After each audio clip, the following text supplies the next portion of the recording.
Ladies and gentlemen, please can you take your seats? We're about to start. So please take your seats. Again, move front. Boshlashimiz oldidanmiz. Bir 5 minutcha qoldi. Iloji boricha yoshlar oldirog'iga va joy olinglar, iltimos. Oldirog'iga kelinglar. Yana kirib, hamma joyda o'tirib tursa, hozir уже boshlab qolamiz, xudo xolasa.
Assalomu alaykum yana bir marta. Timerni ko'ryapsizlar. 9 minut qoldi.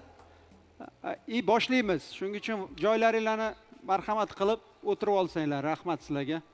Thank you everybody. We have timer going out. As you can see, 8 minutes and 42 seconds exactly. So please take your seat. And I think there's going to be a small video before we get going. So thank you everybody.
Five minutes to go. The video will start. Thank you, guys. Please take your seats.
Please take your seats. 30 seconds. 30 секунд. Пожалуйста, утрила.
Ladies and gentlemen, please welcome Master of Ceremonies of the Startup and Venture Summit, Muzaffar Karabayev.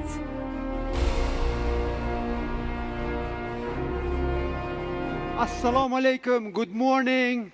Let's hear it. Come on. We need some energy. Excellent. Everybody, thank you for joining us. We have a full crowd. That's great.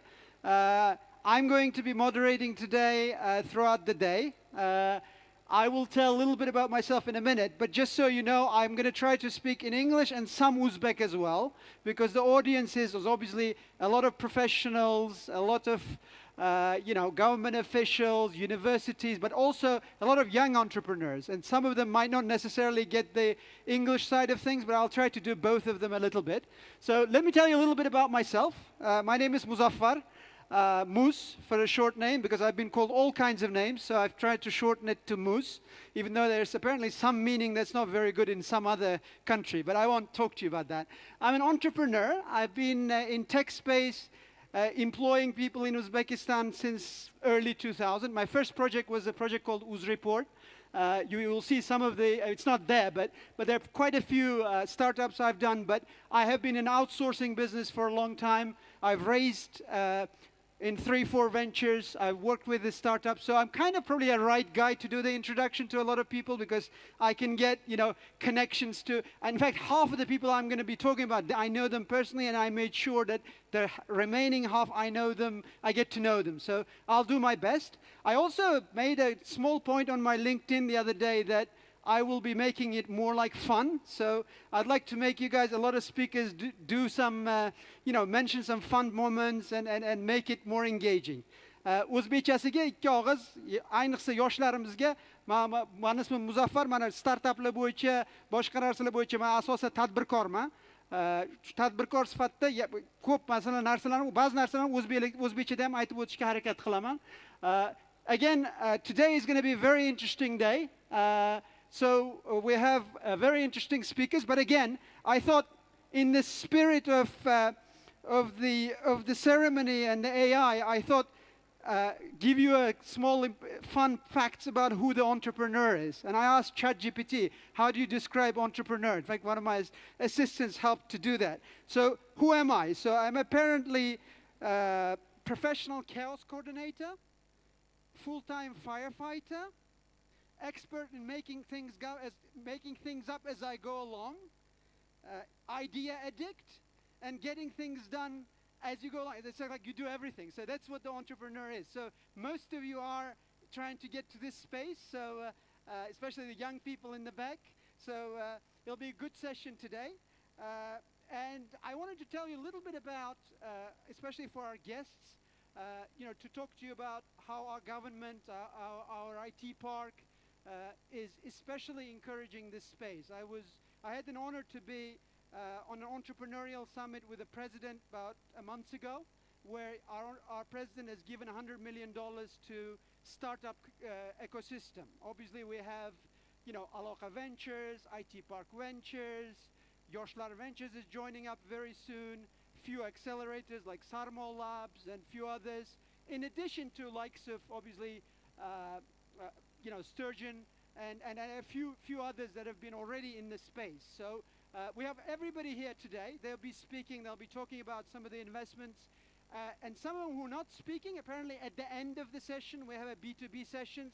So whoever you see in between, you want to kind of meet, especially young guys, go out and entrepreneurs. I'm speaking in English, obviously. I hope some of you to understand. Just make sure you go and shake their hands if you have projects. Create your, obviously, make sure you do your first connections. That's one of the main reasons of today's event. Is that okay? Good. So let me also a couple of things, couple of facts. So we want to make sure that in various spheres we talk about startups that are already there. So we apparently have almost like 600 startups registered in IT Park database, including Uzum. There's almost like 350 million raised in the space. I know there are a lot of early stage ones, but things like TasVision with just recently raised 1.5 million. I don't know if Shahzad is here. Is probably best young entrepreneurs. Stand up, Shahzad, if you're here, so people can see you. If he's not here, you guys should meet Shahzad. He's grown hugely over the past 2 years by raising investments, and we need more of those in this space. And before I go through a few other things. Obviously, IT Park is a huge, young, very vibrant team, engaging with a lot of the things that we do today. And especially for young people, young entrepreneurs, they should go to regional IT Park offices, main IT Park, and make sure that they register their ideas. If they have startups, whether that's Aloqa Ventures, IT Park Ventures, you guys need to knock the doors. Yani yoshlarga, mana IT Park Ventures, Aloqa Ventures, turinglar, mana qani Davron, qanisiz Davron? Shu yerdami? Daler, turing. Вот mana Aloqa Ventures eng katta anaqasi bor, ko'rdinglar, молодцы.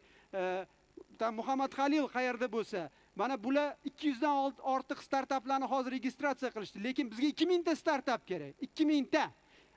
Davron eng zo'r yoki Daler eng zo'r 20 tasini tanlab olish uchun 2000 ta startap kerak. Shuning uchun sizlar yoshlar foydalaninglar. Prezidentimiz bergan 100 million dollarlari sizlar uchun eng asosiysi. Uni tezroq nima deydi? Ideyalarni ishlatishimiz kerak.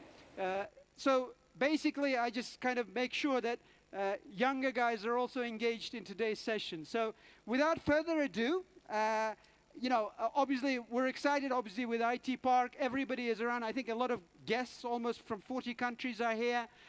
We've got some great companies, great sort of Uzbek.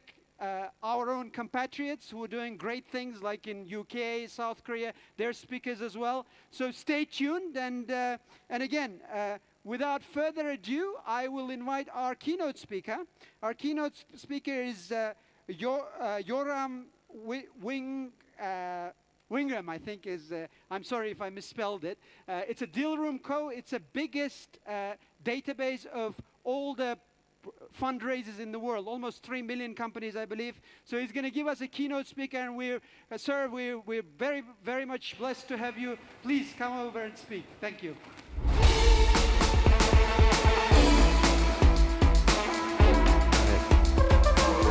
Yeah, thank you.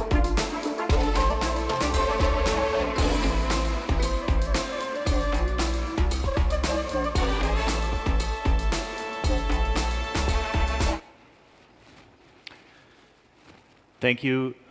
Great to be here. I'm going to start this session today with a keynote giving you some data about the Uzbek tech ecosystem, and also some comparison about how this compares with the rest of the world. So the Uzbek tech ecosystem has now already a combined value of $3.9 billion.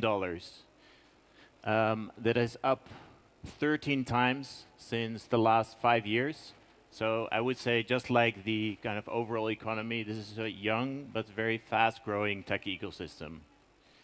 13 times, if you compare it with some other regions in the world, like there are actually not any tech ecosystems in the world with that kind of growth. It is also from a smaller base, but any tech ecosystem of similar size Uzbekistan is really at the top.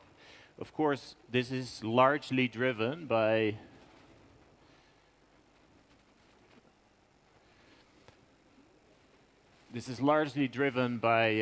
two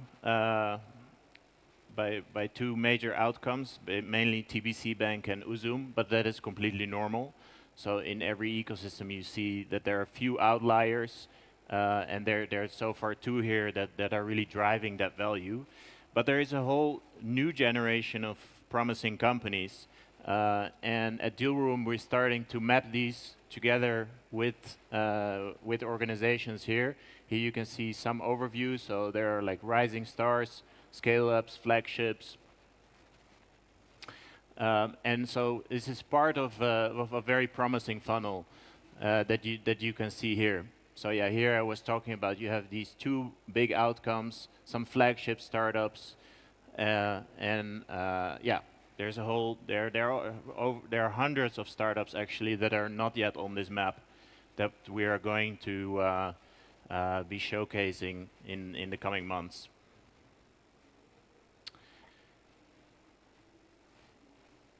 One thing that you can see here is that there are startups in many different sectors. So interestingly enough, for some reason, edtech is a major industry.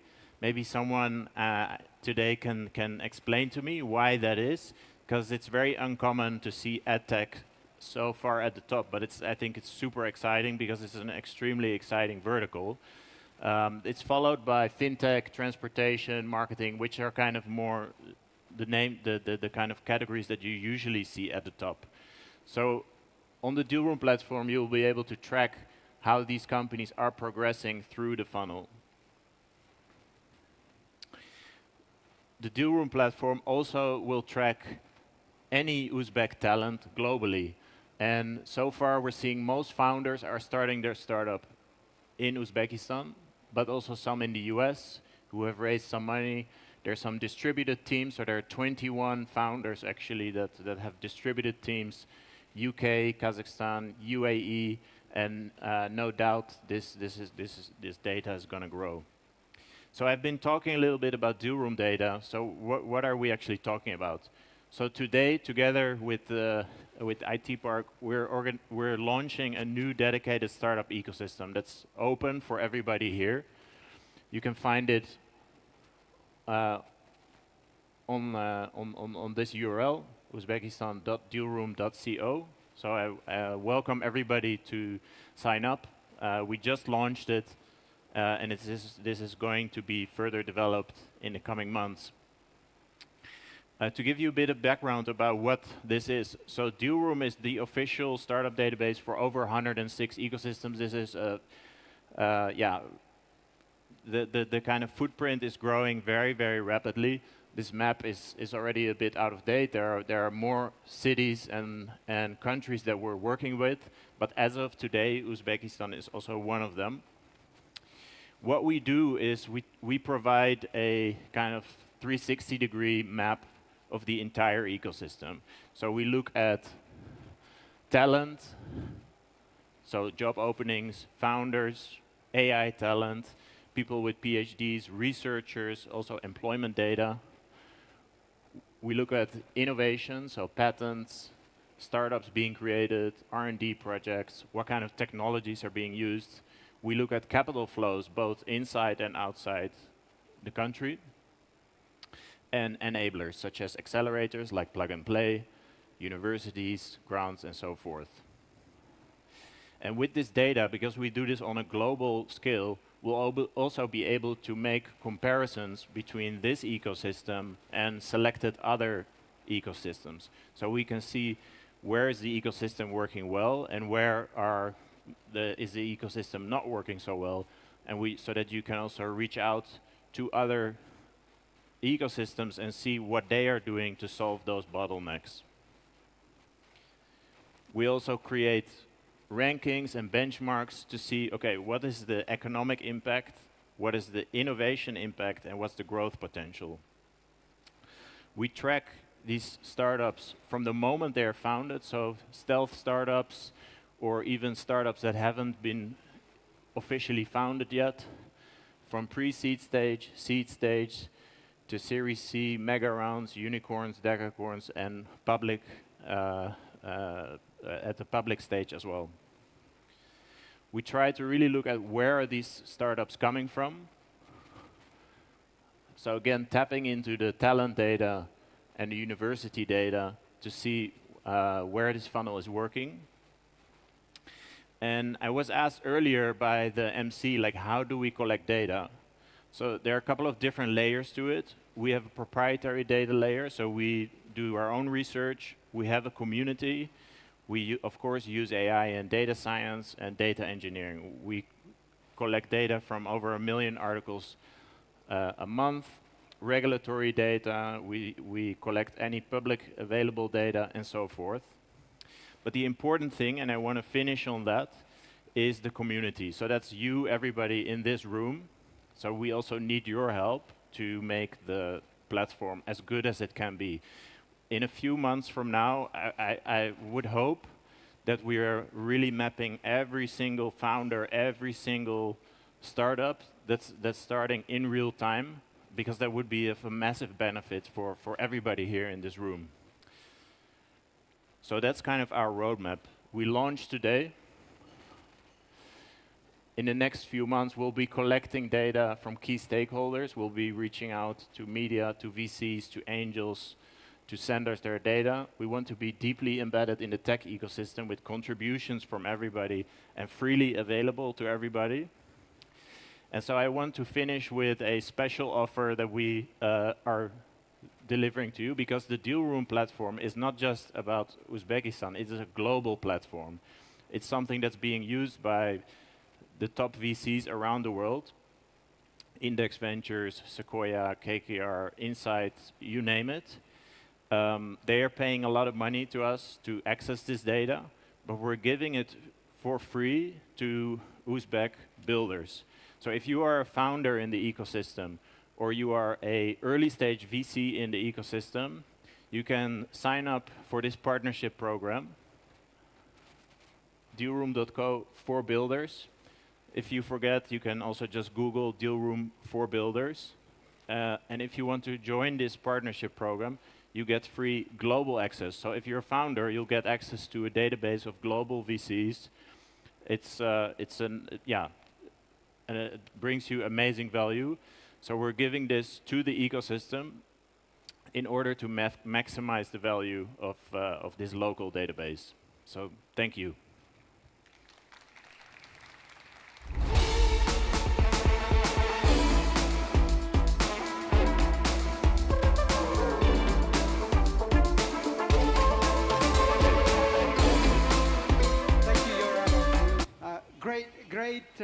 Great presentation.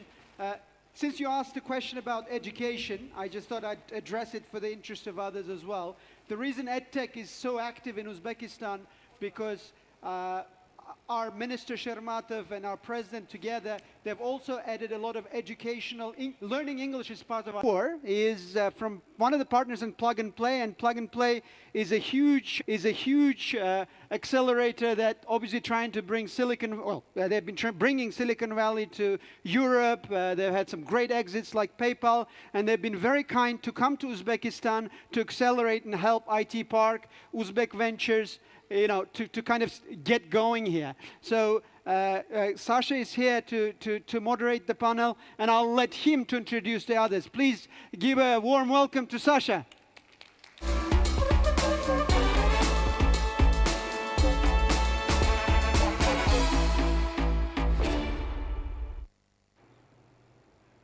Thank you so much, Moose. Welcome, everybody. Salam alaikum. Let's get this started. So I'd like to introduce all the panelists here on the panel. Please come up here, Robin, Ahmed, Christy, Sergio, and then we start with a little introduction round. Christy from Alchemist. Ahmed from, I hope I get it right, Lumha, partner and CEO. But you'll get a chance to introduce yourself right now. Robin from Sturgeon. And Sergio, activist investor. Okay. Now that we're all sitting, maybe a little quick words to yourself and introductions to yourself. And then I'll introduce myself after. Can you turn on the microphones, please? Hopefully this is, there we go. Hi everyone, I'm a partner at Sturgeon Capital. We're headquartered in London but invest exclusively in emerging markets. We've been pretty active here in Uzbekistan for the last 6 years or so. We also invest across the rest of Central Asia and South Asia as well. Early stage, seed to Series A, sector agnostic, and yeah, that'll do. Christy from Alchemist Accelerator. Hi, my name is Christy Canada, and I'm a partner at Alchemist Accelerator. My background is originally a degree in biotech from MIT. I worked in biotech, I worked in consumer-facing internet ad-supported startups.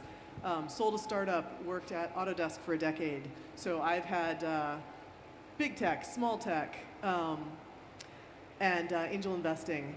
And now I'm at Alchemist. Alchemist has been around for 13 years. We're the first B2B accelerator, and that has been our area of focus. So we have a core accelerator that focuses on B2B, and then we also run programs for groups like IT Park and Astana Hub. Wonderful. And you're based where? We're based in San Francisco. Wonderful. Thank you, Tristan. And Ahmed. Hi everyone, Salam alaikum. My name is Ahmed Abbas. I'm the co-founder and CEO of Lamha. It's basically a fintech company. We're trying to automate the full finance department process. I'm a serial entrepreneur also. Quit my corporate job in 2019, being a full-time entrepreneur. Now also working with Plug and Play in Jeddah, helping to build the ecosystem in fintech. So I can have quite of like a mentorship and also, you know, as an entrepreneur as well, and also having building some other like small businesses, other side than the tech startup field. Thank you, Ahmed. And then Sergio, you don't really have a base anywhere. You're traveling the world all the time. Sure. Good morning. I'm Sergio Argento. I'm venture catalyst, activist investor at Impacta Capital. I started my career with SoftBank in the very epicenter of the dot-com bubble 26 years ago. Then I moved into investment banking, so for 24 years I've been scaling companies across Latam, Asia Pacific, the US, and I call myself a professional bubble survivor, as I've lived through 5, 6 tech, non-tech cycles, and each one taught me basically the same lesson, that scaling startups across borders is not optional. Sometimes it's just like the only way how companies survive in the long run. So I guess I'm bringing this perspective to this. Thank you so much. So in respect to time, because I have a lot of questions, very quick intro also from myself, from Plug and Play. And Mus, thank you for introducing me. And Yoram, in his speech previously mentioned, Plug and Play, we are an enabler. We are an ecosystem builder. We are trying to help startups to scale internationally, to connect them to corporations, etc. And we have been here in Uzbekistan for about 3 years now. We have been running 4 programs. We are starting with the 5th program soon. We helped about 70 startups here in Uzbekistan to become more international, to go into 15 markets. When we came here 3 years ago, startups were, I think, a little, or let's say, the funding to startups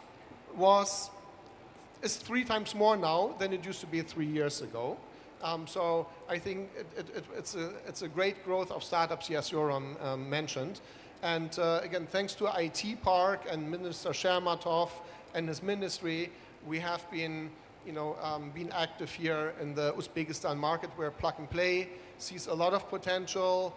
Also in the Central Asia region, Plug and Play is in 65 locations worldwide, and one of the also most active investors worldwide, and with a portfolio of about 2,000 startups, 35 unicorns, etc. So, but that's for starters.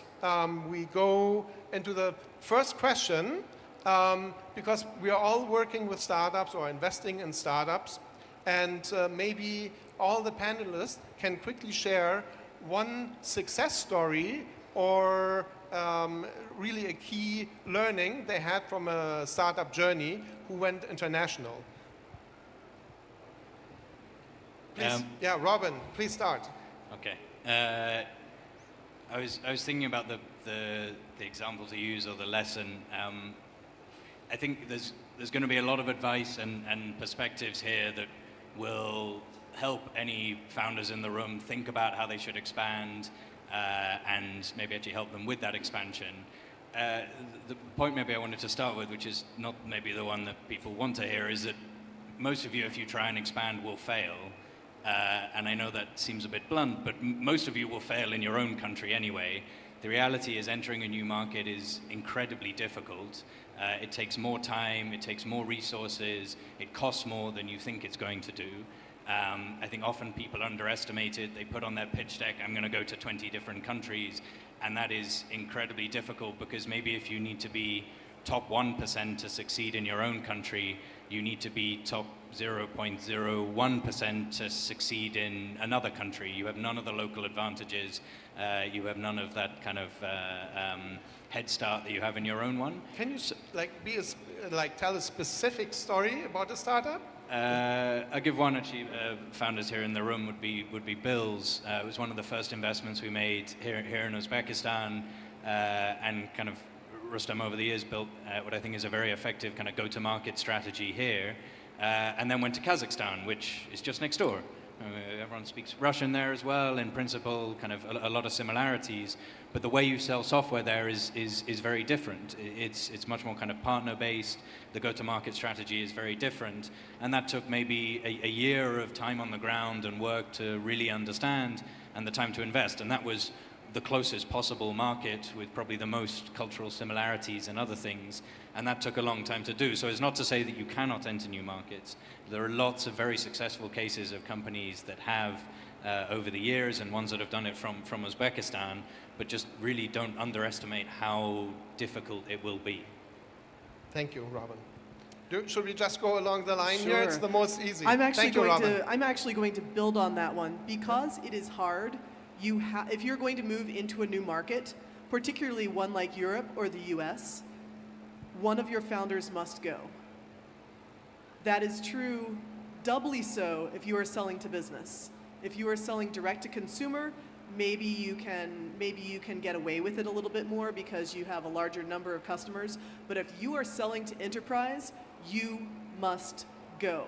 You must have someone who can make decisions on the ground in that new country. I'm not going to name names because this is a negative example, but I have an example of a Japanese company that we worked with. And the challenge was the decision-making level. No one spoke sufficient English. So they sent someone from their marketing team who was junior. And that person, every time they needed to make a decision, they would need to go back to the Japanese leadership, and simply adding that layer of friction meant that they could not compete. So you need to have people, you need to commit. It's going to be hard. I'm getting some feedback here. It's going to be hard, and so you have to be there. You have to go, you have to learn the culture, and I will have more to say about culture later, but I'll stop for now. We have many more questions. Thank you. And I personally think it's okay to share failures, because honestly, I failed 3 times with a startup, personally, in Silicon Valley, and it's okay. It's also a great mindset Silicon Valley has, and I think helped Silicon Valley become Silicon Valley at the end of the day. And you tell your own story of failure. You don't tell someone else's with names. You're right. You're right. But the 4th company I was in was a great success. So to that. And Ahmed, you can say maybe a success story and name it, or if you have a success story. Yeah, actually, I think one of the company that I know in Saudi, now they expand to Turkey. They are in the logistics side. Yeah. The exciting things about them, one of the founder is a Turkish guy. So he understands the market very well. I think he can avoid the culture issues. So I think that's one of the great stories that I'm hearing from the guys that are doing very well. The other thing also fintech, a couple of fintech now they're expanding outside Saudi maybe. One of them went to Oman. I think they're doing fantastic. North Africa as well. I think what they did is they understand the market very well. They present the idea based on the need of the market, not based on the technology they have. I think that's one of the things that whenever you want to expand outside your country, you need to understand what the market needs. You just can start a new startup in that market. You have the technology, but you can adapt it for what that country needs. And what's the name of that startup again? The startup called Auto. Auto. For all the investors in the round here, if they want to invest. Thank you, Ahmed. Sergio, any success story from you or key learning? Yeah, we bet on future tech or beyond tech, everything like 10, 15 years from now. Internally, we even call it alien tech because you have to be an alien to predict what's coming. And we cannot predict, by the way. But 2009, I bet on a very arrogant and overconfident founder because he was like me. And I decided to teach him a lot of stuff. And basically for like 6 years, there were like 3 failures, epic failures. Media, travel tech. Finally, 2015, when the fintech bubble arrived in Hong Kong, pivoted into a event management company, small event management company, and we pitched some ideas. We pitched the Hong Kong government a couple of ideas. Now, we celebrate the 10th anniversary of the Hong Kong FinTech Week, which is the major FinTech blockchain AI event in the region. Why I call it a success story? Because it's going global now, and it's 75,000 good contacts in our database. For me, it's a great success story because I have my personal pocketable deal flow database. And we're building a venture voyage layer on top of that. Thank you for sharing. So adapting, very important when you're in the new market. But let's start a little bit earlier. We're going into the next question round.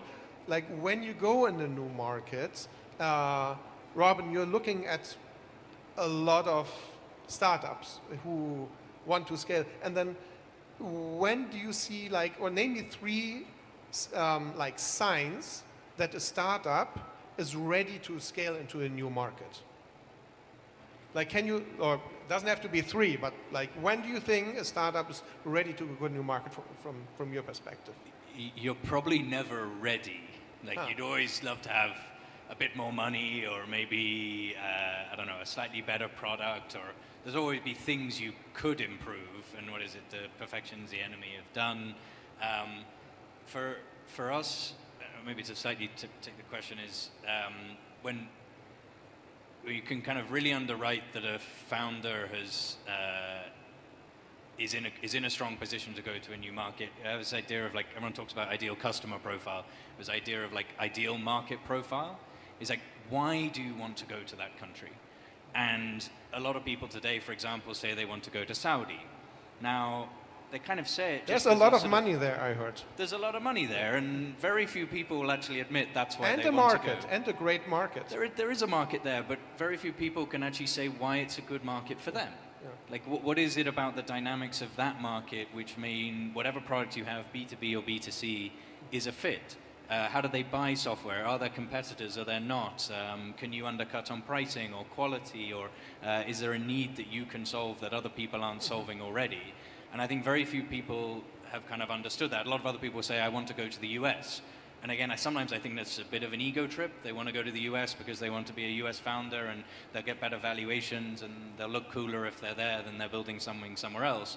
But it's not necessarily going to the right place to be successful in whatever they're doing. So for us, I think the kind of key signal of if someone is ready, is actually really ready and in a strong position to go to a new market, is that they can demonstrate they understand why that market or that region is the right region for them, not just it's big. Yeah. Well, it might not be big for you. Right. Yeah. I would say I advise people to be opportunistic and look for a pull. Because the idea that I'm going to go push into a market because it's big, because there's a lot of money, that's not thoughtful. I want to know you have talked to people and they said, I know your product's not ready, but can I buy it now? So I want you to be talking to people before you go, because that's how you decide what is going to be next for me. And you look for that pull where there's a need and there's a customer who wants you even though you're not ready, because you will never be ready. 100%. Very similar to plug-and-play philosophy. Actually, plug-and-play does the same thing. We don't go into a new country until, we are approached by somebody who says, hey, you can actually, do something a lot here. So maybe just I 100% agree. Go ahead. Build one thing on that. I think then if you have a clearly defined ideal customer as well, it can help you identify which is the right market. Like we have a portfolio company originally founded in Ukraine. It's an HR tech platform called PeopleForce. You can name them. It's yeah, okay, called PeopleForce. After the invasion, sort of started growing outside of Ukraine. Translated the product into Spanish because one of the founders had moved to Spain, and he was like, "Well, I'll try this market." Got nowhere there, but suddenly started getting leads of exactly their ICP from Argentina, and they were like, "Well, maybe we'll try selling a bit there." And then they started getting more leads. And then they had one guy who spoke Spanish who went on holiday. And for 2 weeks, they were getting all these leads and these customers calling them, and no one could speak Spanish. They're like, okay, we really need to start investing in it. But they understood it was the right market. They serve 50 to 500 employee technology companies. So they have a very clearly defined ICP. So when they started coming in, it was like, okay, now we start investing there. They had that kind of pull, but they also understood that these were the right customers for them, not just people that happen to be searching for HR tech and getting to their website. I love the interaction here in these conversations. But like another question for Christy, like because you're running acceleration programs, you're working with the founders, with the startups, with the entrepreneurs. Like when you think they're ready to go the next step, how do you prepare them? What do you do for them that they are best possible successful in the new market? So we usually work with founders who are coming into the US market. So 2 things. The very first thing we do is we have a discussion around culture. And so I just did this for the group of the startups from IT Park and Astana Hub 2 weeks ago. And we talked about things like you have to start meetings on time because it's rude for American VCs. This is how you speak to people when you go to a conference. These are the tools that people use. They use iMessage. They don't use WhatsApp, or no one uses Telegram. Some people use Signal. So we talk about the basic ground rules first. Yeah. And then the next thing we do is say, go talk to customers. You have an idea. You have a hypothesis. It's probably wrong. So the first thing we do is we teach you how to talk to people, then we teach you how to find them, and then you just go talk and you ask questions. Because until you speak with people, all you have is an untested hypothesis. Thank you, Christy. And like going down, Ahmed, you're investing a lot in SMEs, Vision 2030 companies. Any like pitfalls you? Yeah, I think I can give my perspective from an entrepreneur when we see when we can expand outside Saudi. I think the market now, the discussion between us as an entrepreneur, most of us going out of Saudi, I think it's when you kind of conquer the market, I think your growth is like reach a point where you cannot reach the goal you want, because most of the startup now, they want to be a unicorn in Saudi. But the market it has its own also capability and limit. So that's okay. When you reach a certain point, I think when you conquer the market, your technology is good, but your revenue number is just steady. It's not growing as you want. Then you can expand in different region. So you have to be ready first. What we see, like I think everyone want to move now to Saudi. The issue there in Saudi is, I think, as Chris said, the culture is different. We had some, I work like a mentor, one of the Kazakhstan start, they are in logistics, they want to move to Saudi. When I sit with him, the regulation in Kazakhstan is totally different than Saudi Arabia. So for him to move to Saudi with the same mentality, the same startup, it was so difficult. He need to at least understand the culture, the regulation over there. And I think there is sometimes also push from VC and investor to go cross-border. I think for us as an entrepreneur, you also need to have that mindset, no, I'm not ready to go to the other market. Otherwise, if you just listen to everyone, no, you need to go outside, you need to go outside, sometimes you're gonna fail. We've seen some failure also, startups that go from Saudi to Egypt, because that's the next market to all of the startups in Saudi going to Egypt. Egypt is totally different than Saudi. The culture there, how they do business in Egypt is totally different than Saudi. So some startups are struggling. Maybe sometime in Saudi they're very strong, but when you go to Egypt, they find them like, we're weak. So I think at the point you need to make sure that you're ready to move. You at least reach a point where the market you cannot scale anymore, and then your investor need you to scale. Then I think that's the right time for you to go to other market. Thank you for the insight, and then we go into what you should do in the new market in a later question. But Sergio, maybe, because you're traveling all over the world, Hong Kong, Brazil, like US, like the startups you look at, how do you support them, or what do you think is the best support to them to be successful in the new market? Oh, we run a bunch of tests before we support them, and maybe you heard that. Okay, back in the valley, they say a startup may have 1 or 2 pivots during their lifetime, whatever. So we declare quite an opposite statement. Every pivot shall generate a new business. So basically, we let startups reach that tipping point we call radical pivotability. Of course, you need some proper gray matter, very well gray matter, trained in your skull, vision, resilience, like whatever, ability to communicate, your own playbook, compiled with everybody's playbooks. But if you are not radically pivotable as a team, we say bye. You are not ready for anything. So you mentor them, basically? We don't mentor them. We provoke them radically. Got you. Thank you, Sergio. And maybe, because you're always the last in line here, I'm sorry for that. Maybe we continue right away with the next question with you, Sergio. And it kind of goes in the same direction. Localization. Can you share an example of a startup which went into a new market, which wasn't able to pivot and maybe broke, or was able to excel very well? Our own startup from our ecosystem, or a startup? A startup. Yeah, ideally from your ecosystem, but otherwise it's fine. Yeah. I would like to pitch an epic fail. Yes. A startup. I still see that company as a startup called Amazon. Huh. Because they recently became. That's a big one. Yeah, they recently became cash, positive. So there is a documented epic fail. Amazon's making systematically in LATAM because of a tiny, silly startup called Mercado Libre.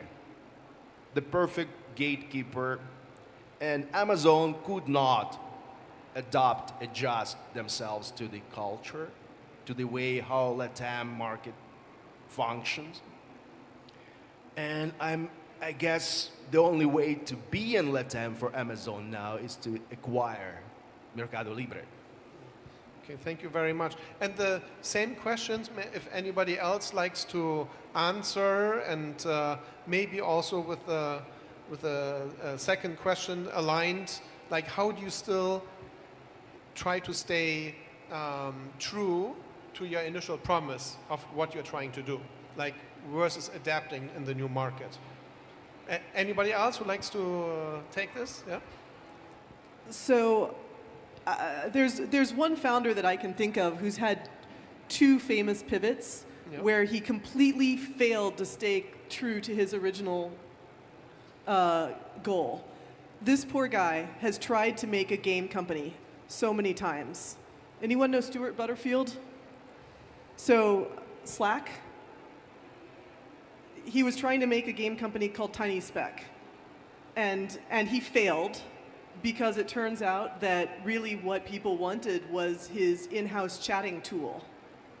And before that, in the Web 2.0 days, he and his then wife, Katerina Fake, were trying to build a gaming company, and they failed again because it turns out that the photo sharing tool that they built, Flickr, was what people actually wanted. So in both cases, Flickr sold to Yahoo and Slack sold to Salesforce. But the poor guy cannot build a game company. Thank you. Such a failure. Yeah. Robin? I feel so sorry for him. I mean, one point I think it touches onto the localization, and you mentioned on kind of just the understanding how to communicate with people is then it also comes down to hiring a team locally and hiring people of a high enough caliber. Because let's say in your own market, if you're in Uzbekistan and you're one of the top 1%, 0.01%, people probably know who you are, and you've got a reputation, and you've probably raised money from people they recognize, and you've got customers they recognize, and they'll come and work for you. And you can attract talent through that. Now, if you go to a new market, no one knows who you are, and no one cares. You've got to sell your vision and your ambition and yourself totally from scratch with none of that kind of advantage you have domestically. And I think that's a very good litmus test for a founder that will be successful in new markets. Can you, through, in some cases, just sheer force of personality, attract really, really high caliber individuals across the different aspects that you need? Because if you can do that, you significantly increase the probability of success to go alongside your product and the market and all this sort of stuff as well. If you can't get the right people, I don't think you'll ever be successful. Thank you. Yeah, I think that's what we always advise any company that especially come to Saudi now, since everyone wants to come. We told them, if you want to come to Saudi, you need to find the right talent in Saudi. He's going to be the representative for you. He will understand the market very well than you. He will advise you how to go to market, how to reach client. And especially in country like Saudi, if you're coming from abroad or you want to open a company, you have a Saudi local, it will show you that you have a commitment to the country. That's what also, some country, they love to have that as well. So it's very important to have, as Robin say, you need to have a local guy that can represent the company, can also grab the vision of the company, the story, he can sell it properly like a founder, not like an employee, and that's how you're going to succeed. Actually, one of the fintech company that moved to Dubai to Saudi, I know the first guy that they hired in Saudi Arabia. He became a co-founder later on. He's the drive for the growth for the company inside Saudi. So it's always good to have a local guy whenever you want to cross border. Chrissy, you wanted to add on? I'd like to add to the concept of a local guide. There are relationship economies and there are business-driven economies. And this is why you need to understand the culture of the country that you are entering into. If you are going into Saudi, you must have the relationship. If you're going into the US, you simply need to sell your business value. And if your business value is compelling enough, you can sell that with zero relationship. Relationships help, but you always lead with the business value. And one of the challenges is that sometimes having a relationship as you enter the US market can cause a perceived conflict of interest. And this is something that particularly Central Asian companies have a hard time really understanding, because of course the relationship comes first. But when I refer someone to a job that is a friend or a family member of mine, I have to recuse myself from offering an opinion. I say, here they are, and then I'm going to step back. They have to lead with the business value, and then the relationship follows. So this is country specific, and again, I keep saying we're going to go back to culture, but culture eats strategy for breakfast. But I 100% agree. I would maybe break that down a little bit, that it's not just country specific, but also industry or sector specific. So we have a portfolio company, Surface, that's expanded from Kazakhstan to the US, and they're in the construction space. Now, I would argue there is probably more relationship side in construction than there might be in another industry in the US. So again, it's not just to say the kind of blank, okay, in the US I lead with business, but okay, if I'm selling in construction, there is some kind of, okay, I need to understand how to build relationships at these conferences and these sort of trade shows as well. The modifier I'll put on that is in person. So it's not, I have to have a deep relationship, but I have to show up in person. They have to look at me, say, I'm real.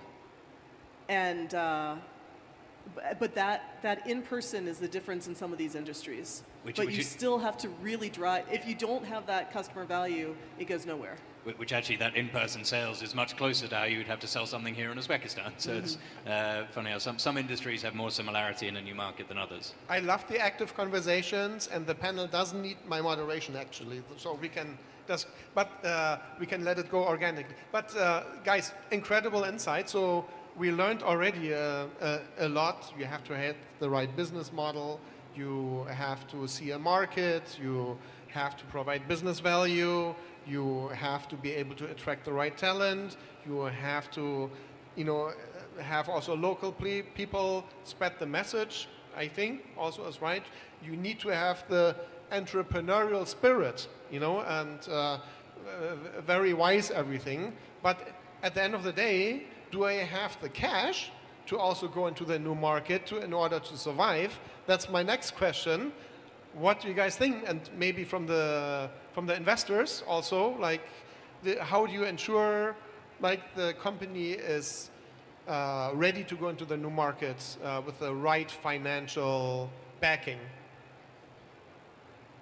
It really depends on the country. It really depends on the industry, and the only thing I can do, I can just say it again and again, what we just discussed 5 minutes ago. So people, relationship, vision, value, business value, and industry. So there is no generic advice. So they don't need any money to go into a new market.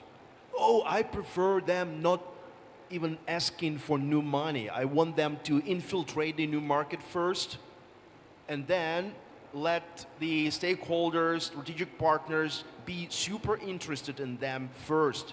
And then only after that, I prefer them to come and ask for venture money from me. After the need has been identified? Absolutely.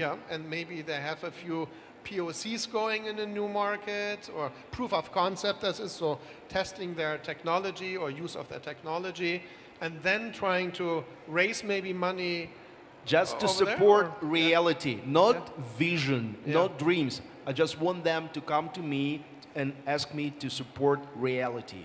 Right. I think what he's saying is just build a new startup with the tech you have in a new country. It's just bootstrapping. So I think it depends on the industry. If you're in fintech, I think moving to another country, it's going to depend on the regulation, what the requirement to maybe own a license or partner up with a bank or an industry, and also find the local team that can support you in the operation. So I think it's going to be based on industry. It's not going to be one thing that you're going to have. I think, if I can comment a little bit, and I'm not part of the panel, you guys, it's all you guys, no? But I think it also depends a little bit on the stage of the startup, right? Because like N26, it's one of Europe's like fastest growing banks in which plug and play investors, but they're unicorn already, few $1 billion worth. I don't know exactly how much right now, but they tried to go into the US and then they needed money for that, so they raised it. But it's a different story. It's in a way different state as we are talking right now. No? But I think that point on the when is the right stage to go to it, I think if your home market is a large market where it's going to kind of accrue long-term value for you and your investors and can be substantial, then you don't want to go somewhere else, I don't think, until you're very confident that no one else can beat you in your domestic market. If, on the other hand, you need to be in multiple markets to be successful, or maybe you need to be in a different one to where you are today, you should try and get there earlier. I think it's a function of, in the end, the size of your business is a function of the market size that you're operating in the long term, and you need to have an understanding of what you need to do to be successful. I think, if you need to be in multiple markets, you need to get there earlier, and you need to figure out a way. I think can you bootstrap your way into these countries to validate them before then actually trying to raise money? Actually, what we have seen in our region is some startup they open maybe in UAE, Bahrain, or Egypt, but their market focus is Saudi. So UAE, Egypt, it's just going to be the proof of concept, build the technology until they get ready to enter the Saudi market. So whenever they pitch to the investor sometime, they say, okay, this is going to be a region where we launch, but our real target market is Saudi. So they build the technology and everything to enter the Saudi market early on. Even when they do the investment, they do it. So I think some countries, they just want to do the proof of concept, have some traction, get the money, but I think their market, it's just crossing the border. thank you so much. And yes, here, time tracker Moose, thank you very much. We have a minute and a half and 3 more questions, actually, so we need to speed it up a little bit, and maybe we can get an extra minute or 2, if that's fine. So how important, if you're in a new market, is it to connect to the local ecosystem, meaning accelerators locally, corporations locally, other VCs locally? What do you think? So there are 2 reasons, as an accelerator, there are 2 reasons that people go to an accelerator. You don't have the business skills, or you don't have the business connections. And so that might be a young entrepreneur who doesn't have these connections, or it might be someone who has the business skills and connections in one region, but not in the area that they're going. My general advice is if you can form those business connections and get those business skills from an individual or from a partner, that's fantastic. Because the partner, again, if you have someone pulling you in who wants you so badly that they will make those introductions for you, that's amazing and that's cheap. If your government is going to support you in this way, that's amazing, and that is also very efficient for you as a startup. But you need to have those connections one way or the other, but there are many ways to get them. And one sometimes a little bit faster and sometimes a little bit slower, but we're trying to accelerate them as fast as possible. But Ahmed. Yeah, I think, one of the reasons some of startups get into Accelerate to get the network, but I think now with LinkedIn, you can reach out to entrepreneur in the same industry with that country to get the network, or at least attend like this event. Like if you're going to Uzbekistan or coming to Saudi or UAE, there is like an entrepreneurship event. We just need to go attend this event and just try to connect with the ecosystem. It will help you like faster to get connect with all the ecosystem that you have. Thank you, Ahmed. Sergio, any wise words?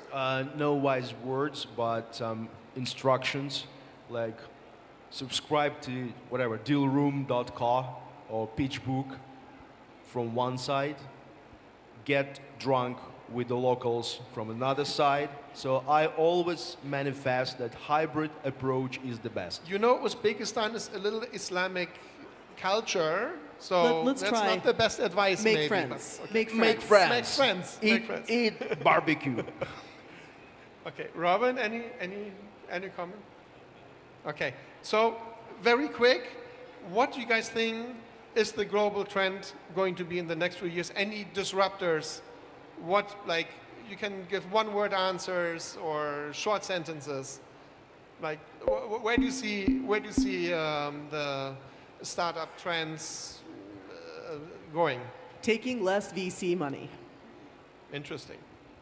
Yeah, I actually, I agree with that. This is the promise of AI and being able to automate more things. You don't need as much VC money. Don't give away as much of your company. Yeah, I see this trend of bootstrapping using AI. Don't take VCs. I think maybe the next trend, AI, fintech, deep tech as well, and bootstrapping. Solo entrepreneurs paired with AI is the future for sure. The AI bubble is going to burst at some point, and that is going to cause a whole lot of trouble that you're going to get caught up in if you're trying to fundraise or expand or do anything else. Good luck getting through it when it happens. And as the American on the panel, I can say that we're making enough mistakes politically that opens up opportunities for the rest of the world to step in and own more parts of the startup ecosystem. Thank you very much. I have to comment really quick because, like, Plug and Play is also a VC, and then no VC money. I must personally, maybe I'm a little bit biased, contradict a little bit, because it depends. This VC money, how valuable it is.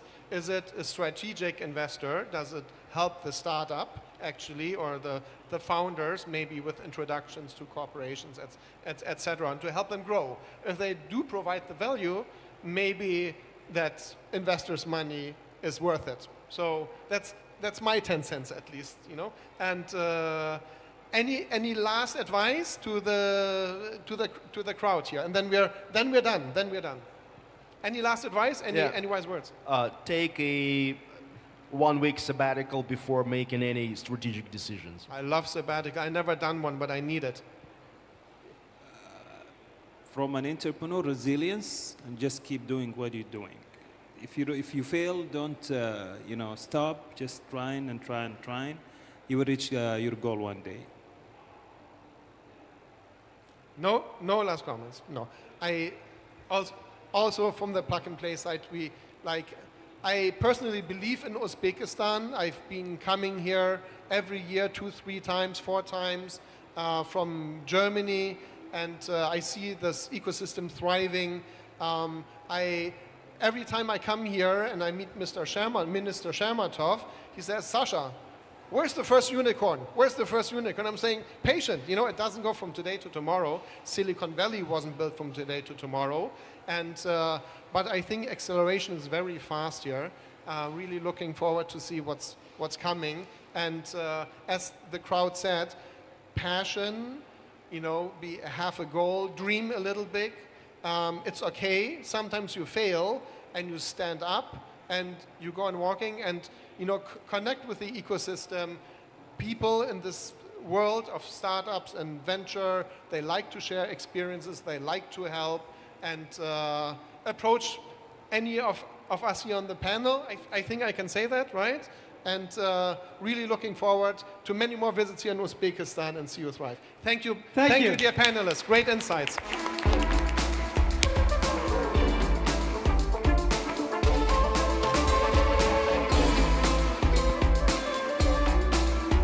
Thank you, guys.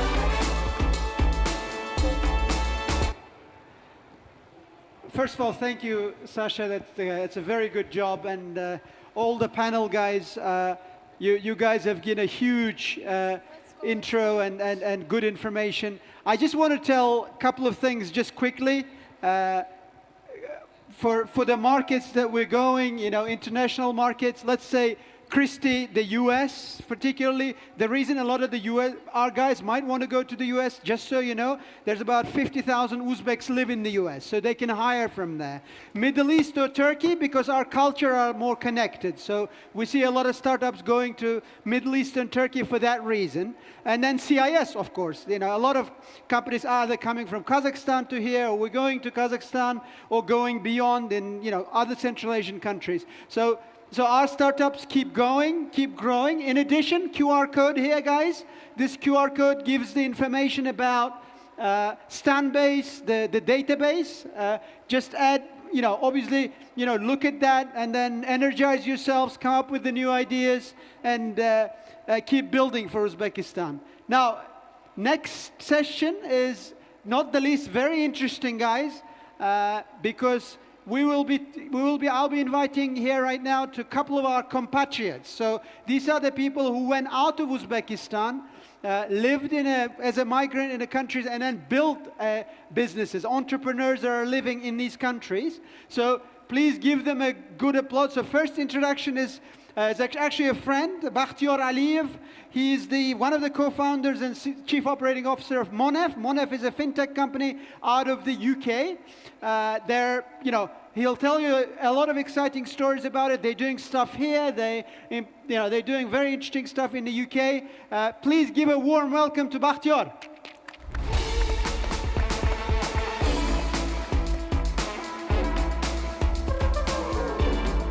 Thank you, Muzaffaraka, a true legend of the industry. Assalamu alaikum, everyone. Dear guests, friends, partners, colleagues, really honored to be here today in Uzbekistan, in the country where I grew up, was born, grew up, educated, and at some point left to UK more than 20 years ago. I have a little script about my background, but I want to skip that and go straight to the little clip about the company that we're building with my partners. It will give you a bit of more context about who we are and what we do.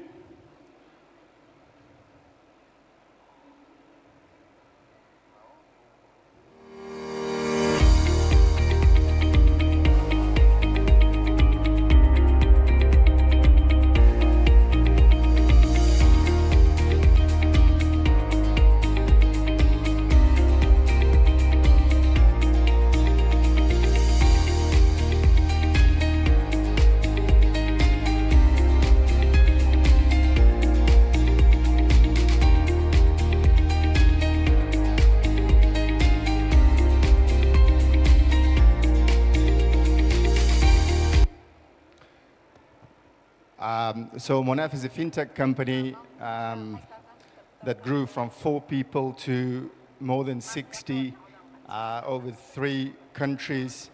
From that 60, 20 are from Uzbekistan, but we consider ourselves as a true international company because more than 12 nationalities are represented. Our customers span across 70 countries, and so far we have transacted close to equivalent of 7 billion USDs.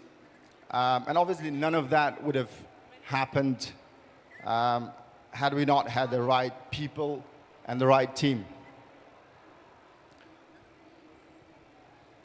It all started back in 2016 when my friend, he shared an idea of a fintech with another partner of ours, and invited to join him, which obviously I did without any hesitation. We spent a couple of years building the infrastructure, building the relationships with the bank's partners, also obtaining licenses, permissions from the regulators. Then we saw some traction in the first customers coming in through the doors, first transactions. That was a very joyous moment.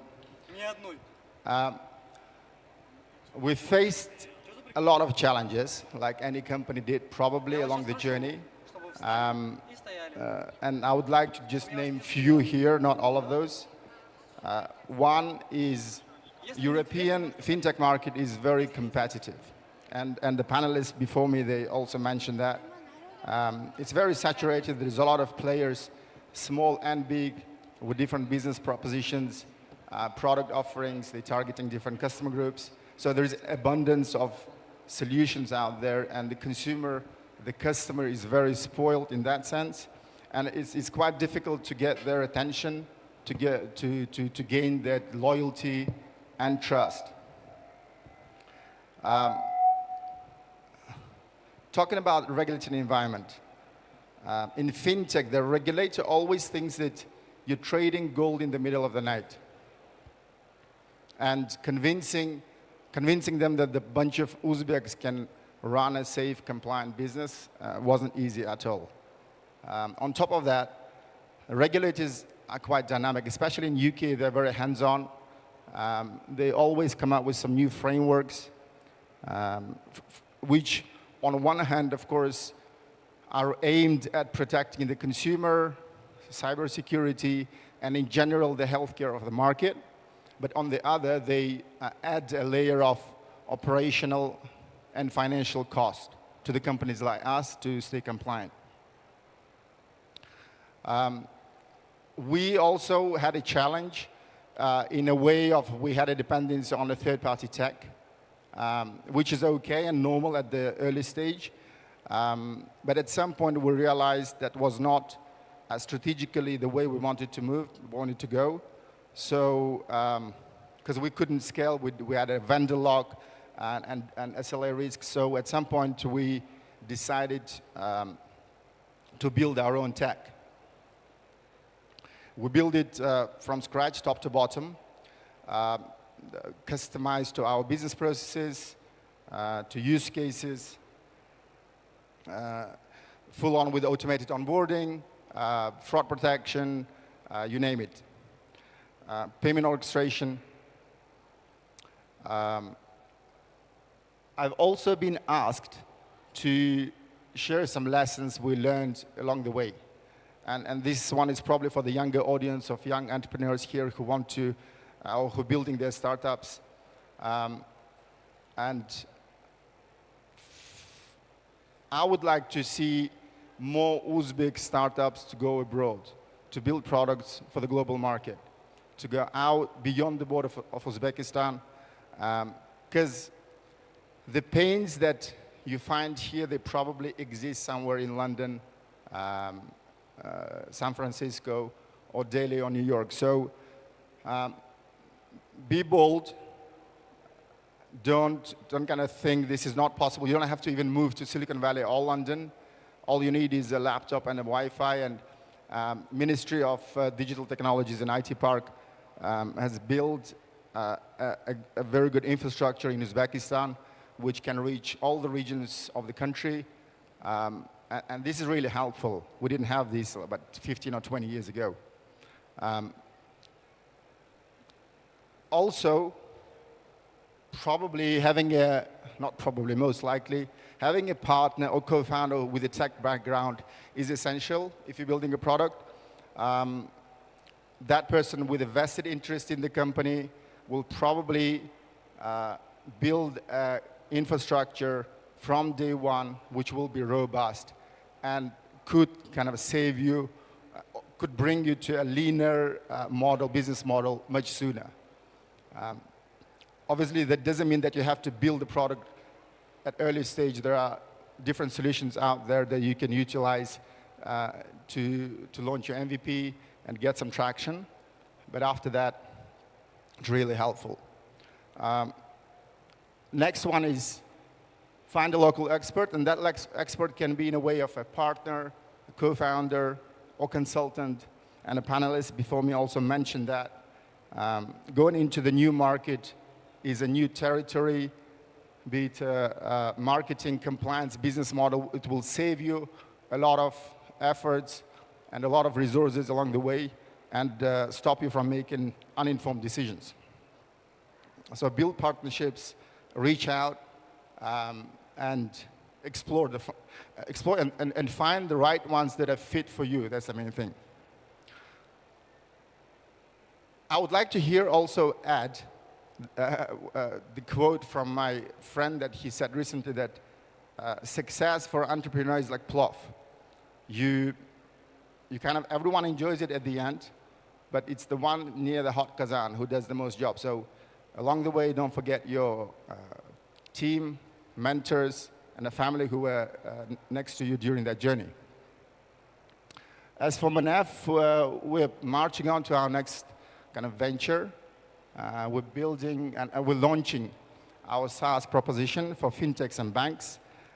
We basically accumulated here all our knowledge, use cases, and experiencing that we had so far, and success stories and disasters as well. So based on that product will help early startups to launch their business proposition in a fintech space, or the banks to utilize specific modules and integrations and partnerships that we have, the whole infrastructure that we have in place. That's it from me. Thank you very much. It was a pleasure to be here, and have a good day.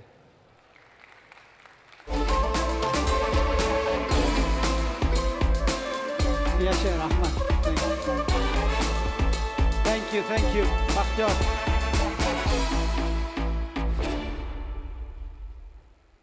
Baxtiyor, mana men o'zbekchasiga gapiraman. Bitta narsa sizlarga meni maslahatim, mana Baxtiyorga o'xshagan bizni предпринимательlar shunaqa 50-100 ta kompaniyalar bor har xil joyda. Mana keyingi panellarga chiqishadi yoshlar uchun. Hali startup ideyalaringiz yo'q bo'lsa, shu Baxtiyorga o'xshagan yigitlarimizga borib ishlashinglar kerak, o'rganishinglar kerak. Shuning uchun albatta Baxtiyor bilan mana uchrashinglar, tanishinglar. Mana yangi startuplar qilishyapgan ekan. Shuning uchun Baxtiyor kompaniyasi yana kattalik oshlarni Londonda oshlar ham qilib beradi. Juda ham zo'r sponsorlar. Sizlarga rahmat, yashanglar. Keyingisi mana Koreyada bizda startup qilayotgan o'zbek o'zimizni qora ko'z. Next one is Korean startup called I think Trestle. Obidjon Komiljonov, please tell us about your work in Korea. Thank you. Thank you, Muzaffar. I think my speech will be interesting and funny as yours. So, hello and welcome, dear guests, colleagues. It's my honor to stand here in front of you and tell my story. And I am very grateful for this opportunity to IT Park and the Ministry of Digital Technologies. So actually my story begins with 10 years ago when I left Uzbekistan to gain my expertise and knowledge in software engineering. And simply to say, I just went to get my bachelor degree in this field in Korea. And right now, I am a CTO and a co-founder of a company which is right now my dream team. So first things first, I need to introduce myself, I think. Yeah, my name is Obidjon Komiljonov, and I am basically based in Seoul, South Korea. And actually, I always believed that technology is magic of the modern world. That's why in the last year of my undergraduate degree in Korea, I found a job which opened me enterprise software. And after 1 year, actually, I understood that technology is not the first priority for business. And business became, for me, the greatest platform for change. And in business, of course, I think all of you know, but for that time, I understood from my experience, and my mindset regarding to the business has been changed. As you know, employees are 100% people. Customers also 100% people. And investors also 100% people. So right now for me, people is the first priority. Next comes processes. And after that, technology. So I changed my mindset regarding to the technology, and instead of building the business applications from scratch, I think building that business applications on top of platform, much better. So I chose Salesforce as a framework for my future business applications and started working to the largest Salesforce implementation and consulting company in Korea named i2max. And after 3 years, actually, from a simple developer, I became the head of R&D. And in the peak, I had 40 engineers on my team. And with the trust of the leadership, we got investment from the i2max and opened and established our own company named Trestle. It's also based in South Korea, and now we have about 16 engineers, and we are mostly specialized in the B2B fintech and growth market, like entertainment and K-pop industry. And actually, right now, I'm a certified Salesforce architect, Salesforce MVP. MVP stands for the most valuable professional, and there are only 250 all over the world. And I'm a single, proud, active Salesforce MVP in Korea. And yeah, co-founder and the CTO of a Trestle. Yeah. So, how I said, Trestle is a subsidiary of a company much larger, i2max, and basically our company is the largest in Korea. We have a lot of professionals, we have a lot of clientele and projects, and all of them are actually multinational global companies, and we are pioneer in the Salesforce industry in Korea. So I think you know what a Salesforce company is. If you don't know, I think you know what is Slack, what is Heroku, what is Tableau, what is Informatica, and etc. Yeah. And next slide is actually, yeah, regarding to the how we are doing business outside of Korea. Because i2max is not limiting their, i2max and Trestle is not limiting their expertise in Korea itself, because we are doing a lot of global projects for Hyundai Motors, Kia Motors, Genesis Motors, for Samsung, for Mercedes-Benz, and etc. And one day, actually after 1 quarter, I think, when I became the head of R&D, CEO just asked me, okay, Abidjan, you are a single foreign employee in our company, and we have about 300 employees. And you are a single foreign employee, you are a single Uzbek in our company, and are they all Uzbek young developers like you? And I just said, not all, but majority.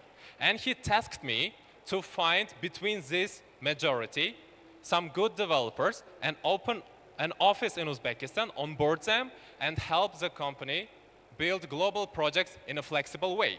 And after this conversation, after 3 months, we have office in Uzbekistan. Official name is i2max Central Asia. It's a 100% foreign-owned company and proud member of IT Park. And with the help of Uzbek i2max company, we had delivered several global projects in a reliable output. And the next slide is, I think, my best one, my personal one. Those projects, those logos that you can see here are actually being delivered by me. My role on these projects were technical architect and lead developer at least. As you can see, there are a lot of industries, there are a lot of logos. For example, we can begin with the automotive industry. We have Kia Motors, we have Hyundai Motors, and we have Genesis Motors.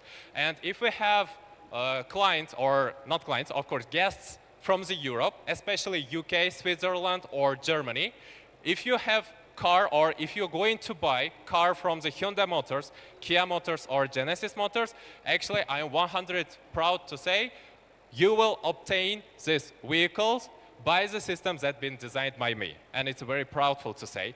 And the next industry you can find here are retail, LG Electronics, Philip Morris, Amore Pacific, Louis Vuitton, Moet Hennessy. Group is actually being led by me, and now Tiffany, Dior, Louis Vuitton, and etc. is being handled by our company. And here we can see also some GM industry, like a Vivar's company. If we have some fans regarding to the BTS, Blackpink, or Blue Jeans, yeah, they are the fandom application for influencing and for engaging with these K-pop companies, K-pop groups actually. And we have also some financial sector, such as Uri Private Equity Asset Management and Hyundai Capital Australia. Hyundai Capital is actually financial service company regarding to the Hyundai, Kia, and Genesis Motors. And if you have guests from the Australia, if you will get some car loan or leasing regarding to these vehicles, these products will be delivered by the system that has been designed by me. Yeah.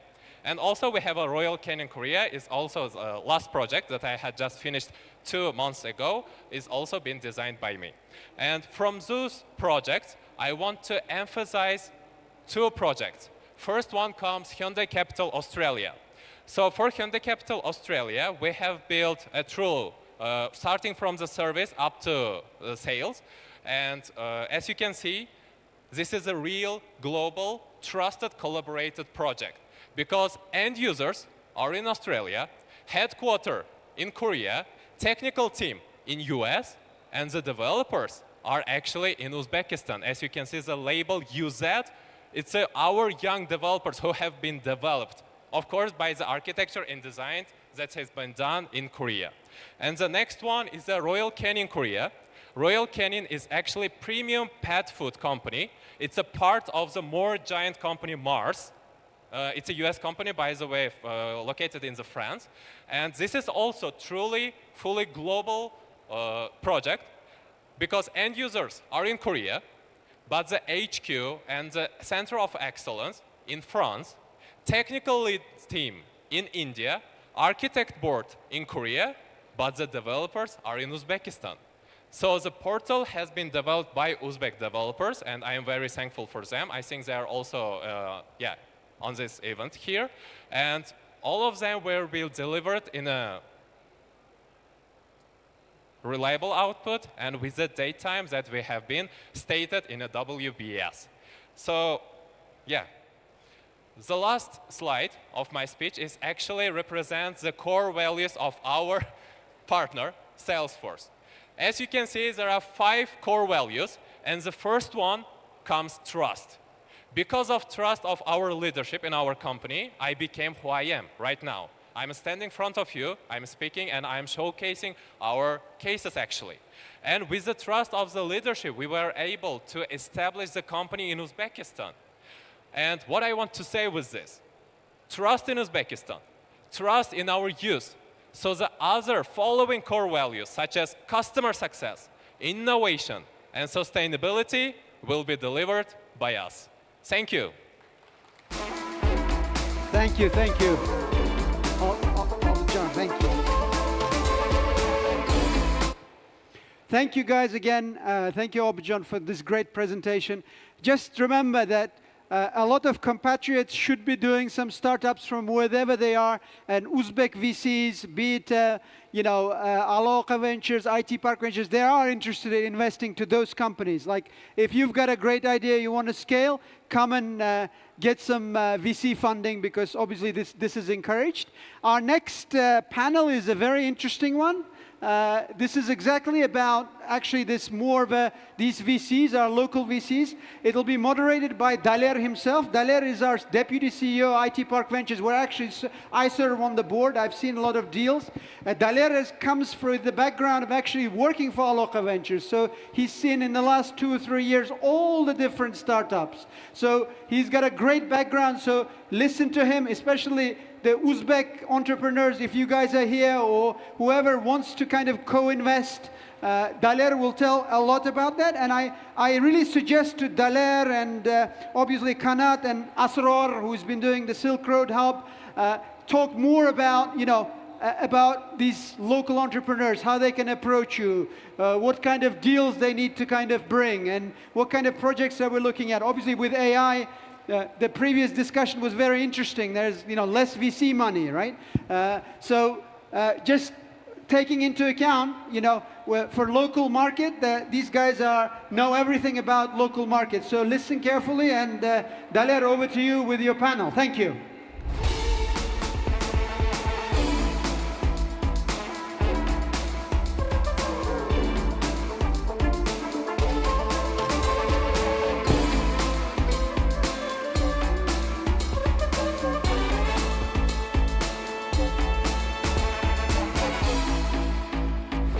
Hi, good afternoon everyone.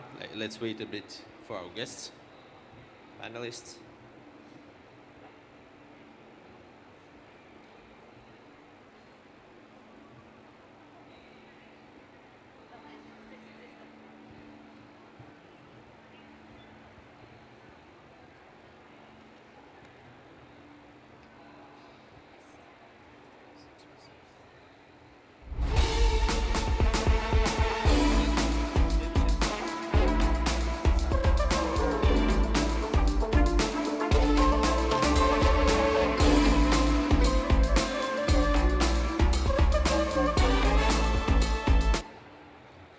Hi everyone, good afternoon, welcome. Today we're going to have some interesting discussion about the venture and the startups, how they do regionally and internationally.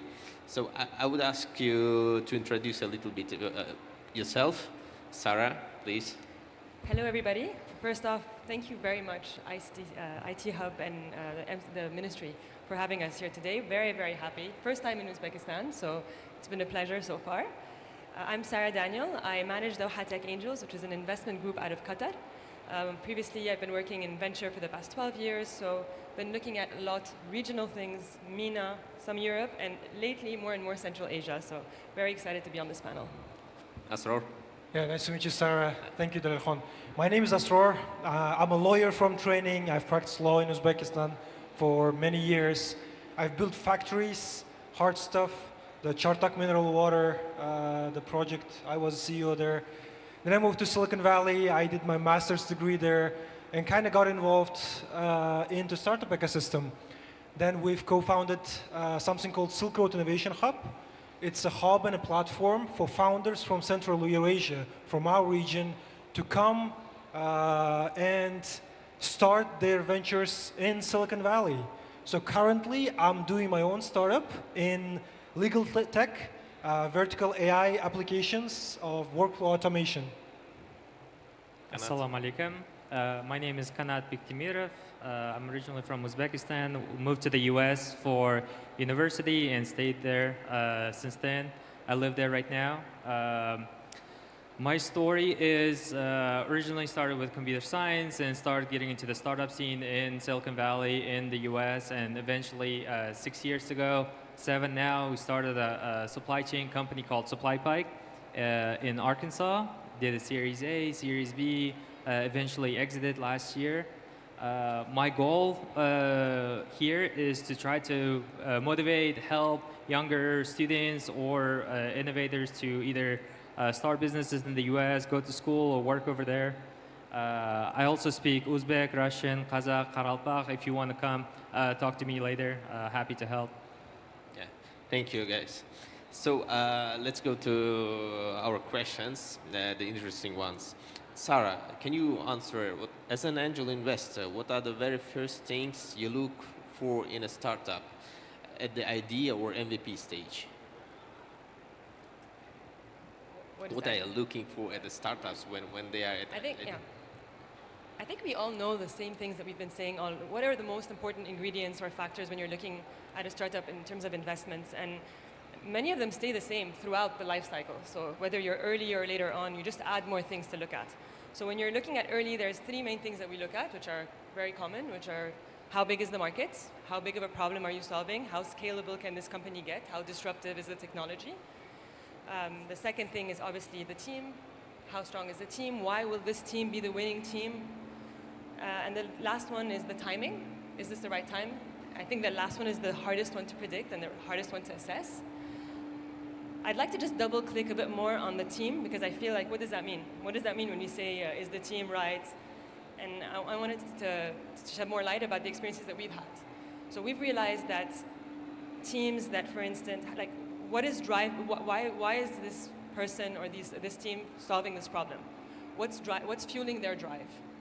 Like, are they passionate enough to go through all the different phases that it will take? That's the first thing we look at. The second thing is, do they have the relevant expertise, the relevant networks? Do they need industry expertise or do they not?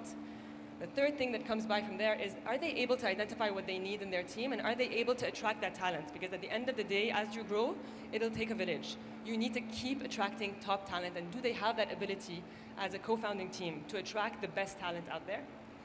And finally, are they looking at the right things? Are they obsessive about the metrics that they're looking at? Are they looking at things day and night, not sleeping to make sure that they're meeting product market fit? And if not, are they ready to pivot because they're looking at the data is not making sense? So I think. Yeah, that's very important, especially for those who are trying to attract some funding from ventures. Keep in mind. So, Sarah, can you share an example of a founder? Can you share as an example of a founder or team that impressed you without having much traction yet? What made you invest? At the risk of sounding repetitive, so if I would have to look at an example of this, we invested about 2 years ago in a team out of Saudi Arabia, a company called Baraka. And basically the team is building to solve food wastage, which is a huge problem. And the team had the relevant expertise, had the right passion to build it, and had identified key people that they wanted to hire before even having the capital. So it's not, I want money because I'd like to hire a growth hacker. It's like, I've identified this person, this is the right person for me, this is how much that person's going to cost, and I need the money to hire that person. So, and on top of that, they were just looking at the metrics on a very granular level. They were looking at customers per region, per time of the day, how the average order was moving from one time of the day to the other, from one season to the other. So they were really, really laser focused on their metrics. So that's one example of a team that we went for without having any kind of traction at that point. Great. So I know that you are familiar with, more or less familiar with our regional ecosystem. And how do you think the role of angel investor in MENA, in Central Asia, is different from Europe or US? How they differ, the angel investors? I think that the role of an angel investor for a startup, let's look at it that way first, is going to be the same no matter what the region is, because at such early stage, the startup needs you to roll up your sleeve and to be very, very helpful and to be active on the cap table and to do lots of things. So I think that maybe early stage, the role of the angel investor is the same. Maybe the difference is in emerging ecosystems, you have to build credibility for the startups. In Europe or in the US, there isn't that issue of credibility. You go to see a corporate as a potential client, and the corporate does not have a problem with thinking that your product is credible, right? Whereas in our part of the world, at least in the GCC until recently, and in the MENA region, and probably in Central Asia, there's a lack of credibility, and therefore maybe the role of the angel investor there is to help more on the go-to-market, on closing the deals. And then, other than that, I think that in general, the role of an angel investor, no matter what ecosystem, is pretty much the same. And it's a very important role because if you're not doing it right, you can kill the company. So an angel investor that doesn't do what's right for the company can mess up the cap table, which will prevent the company from being able to raise the following rounds. And so these things are really, really important to have a very good angel investment culture early on in the ecosystem. Like being an angel investor is not it's not an easy way. We just in Uzbekistan it's just developing right now. We already have such several cases of angel investing. So let's move on.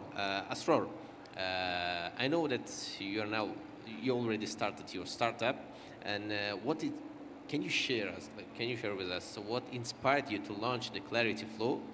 And how did you convince investors to back a complex product like legal tech? Yeah, thank you. That's a good question. Being originally from Uzbekistan, living here, working here, doing lots of good projects, interesting projects, building factories. When I went to Silicon Valley, I started analyzing the ups and downs and the technology revolutions, the booms that happened in the Silicon Valley. Like the microchips, personal computers, social media, all the booms. And now with AI, if you consider we as Uzbeks and the citizens of Uzbekistan, we missed all of the previous major technology revolutions.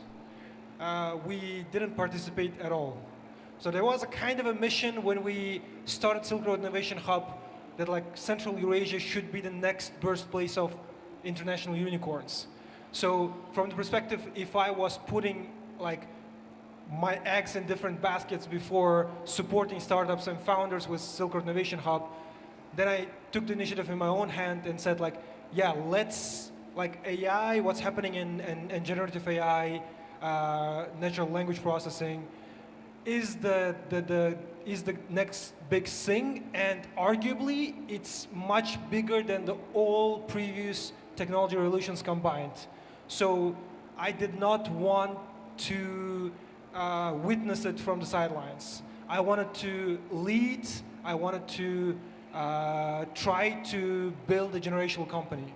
So that was my motivation behind starting Clarity Flow, and the major reason on top of that is finding the right co-founder.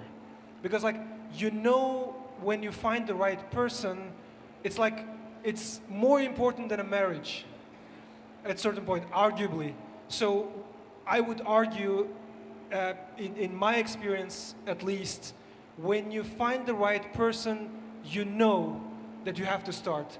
That happened with Silk Road Innovation Hub, that happened with Clarity, that happened when we started DataTruck in 2022. Now it's one of the leading logistics technology companies from Uzbekistan, which Aloha Ventures has invested. Sure. I know you already have some investment commitments to Clarity Flow, but can you share what was the toughest part of the fundraising journey for you, and how did you overcome it? I mean, I'm sure that lots of startups they struggle a lot by attracting funding, but how did you overcome it? Yeah, for all the founders like who are feeling a certain way at the moment, they might be fundraising. I have to admit, and I have to share your experiences that like fundraising in general, now like after 3 years helping the startup founders and now being on the other side of fundraising, fundraising in general is a soul-crushing experience. Like it's really tough. Whoever says it was a blast, they might have come, I don't know, like with the genius experience, the ICPCs and International Mass Olympiads who are getting funded lately by the VCs. But like for a, like overall for everyone else is soul-crushing experience. The most difficult part is getting through the door. Because now I know, like before I was just making introductions, etc. And now I know the best introductions to VCs come from the greatest founders you know, who can speak to you not with, who can introduce you not with a general introductory term saying, hey, this is my friend building blah, blah, blah, but you should have friends who are great founders themselves and who can say about you something like this along the line. Like, if you remember, there was a like popular note recommendation letter for John Nash. The recommendation went, John Nash is a math genius. Like, you have to accept him. So something along this line, he's a genius, he's a one-of-a-kind founder, you have to talk to him and you have to invest in his company. So if you, like, try to find yourself friends and believers, try to surround yourself with people who can make such recommendations. And that's what was the idea behind Silk Road Innovation Hub, so that we gather all the people from Central Asia, great founders, builders, they get to know each other, and then the next level is that like they help each other. The tribal knowledge is shared within the community. Thank you. Good ideas. Like, keep in mind, Sarah, I'm sure that you have to. I want to ask him a question. You said it was an excruciating experience to fundraise. Was it the same in the US as it is over here? Was it as hard of an experience there than over here? Because I think that people have a perception that in the other markets, yeah, if I was in the US, I would be fundraising at X valuation and it would be so much easier. But you know what? This region, there's not enough VC, there's not enough money, and valuations are so low. I want to prove them wrong, that saying that no, yeah, fundraising is always difficult. Arguably, it's the same everywhere because the informational asymmetry exists everywhere, and like the VCs are trying to do a good job even here and there. Now in Uzbekistan there are more VCs, but yeah, similar experience here and there, but like it also depends on your level of involvement with the ecosystem. Maybe for some people who are well connected here, it might be easier to fundraise here. And just one thing I wanted to comment on is that we've looked at, in a past fund that I used to work at Leap Ventures, we looked at the best source for deal flow, and it was portfolio recommendations. They were the ones that performed the best. Great. Okay, good ideas, thanks. Asror, the last question I want to ask. What advice would you give to founders building in hard sectors like legal, fintech, or infrastructure where adoption can be slower? I mean, how you come up with the idea to going to some really tough sectors like legal? Yeah, it helps if you're in, like, if you have worked in the industry. I myself, as a lawyer, I've known this pain, and I wish the tool and the solution existed for many years. And now, finally, with natural language processing and LLMs, we can make some sense of unstructured data. And I truly believe the future of SaaS is conversational, which is where we're going, is that we're going to jump. And in developing markets, I think it's going to be easier job. But on the other hand, you're going to learn anyway. Like even even with my experience as a lawyer for many years, there are still lots of things I'm learning right now. The only advice, if there is a generic advice about building startup, there is no generic advice about building startup. But like, I would encourage them to go and be curious and learn the field. Do not be afraid, because even the lawyer with 20 years experience is in the same position as you. You can always hire the people at a certain point, but now talk to customers, identify the pain points, and build the most, offer the most convenient solution for your users that you can at the moment. Okay, thanks. Yeah, let's move on. Kanat, you joined Supply Pike when it was an idea. What role did you play in bringing it from early stage to a company ready for acquisition? Yeah, so I joined as a software engineer in their very early days. I knew the CEO of the company and the CTO. We went to school, university together. The CEO was a respected businessman who had a prior exit. So our start was a little unusual, unlike what you're describing. So on day one, without a team, without a product, we started with $15 million in Series A, mainly because the previous founder exited and all of his investors reinvested their profits into this new company. So there were like 100 people on the cap table, which is a red flag to begin with. And then, but we didn't have all the problems of the early stage founders. So we were able to bring in people, pay good money, and then help focus on the problem from day one. But we didn't have a good vision. We didn't know what exactly the product we were going to build. So we started with like 4 different products. The industry we were in was specific. We were in the US retailers, helping them with their relationships with their suppliers or brands or manufacturers, different names for it. So first 2 years, I was mostly focused on building the products, but most of us were coming from technical perspective, and we were less experienced in the business and the sales side, so we hired external folks who looked great on paper. They were running really big CPG or brand companies, and our first 2 years was tough. We were building products, but like we were weak on the business side, and there were bad hires, and the first 2 years the culture did not match at all. So the original founder had to fire those people who looked great on paper. And then only after 2 years, we had to come back. The original group were mostly engineers, came to the table and figured out, okay, we're about to run out of this money. We got to figure out how to make. So at that point, I switched a little bit from pure technical engineering to start getting more involved in the growth side.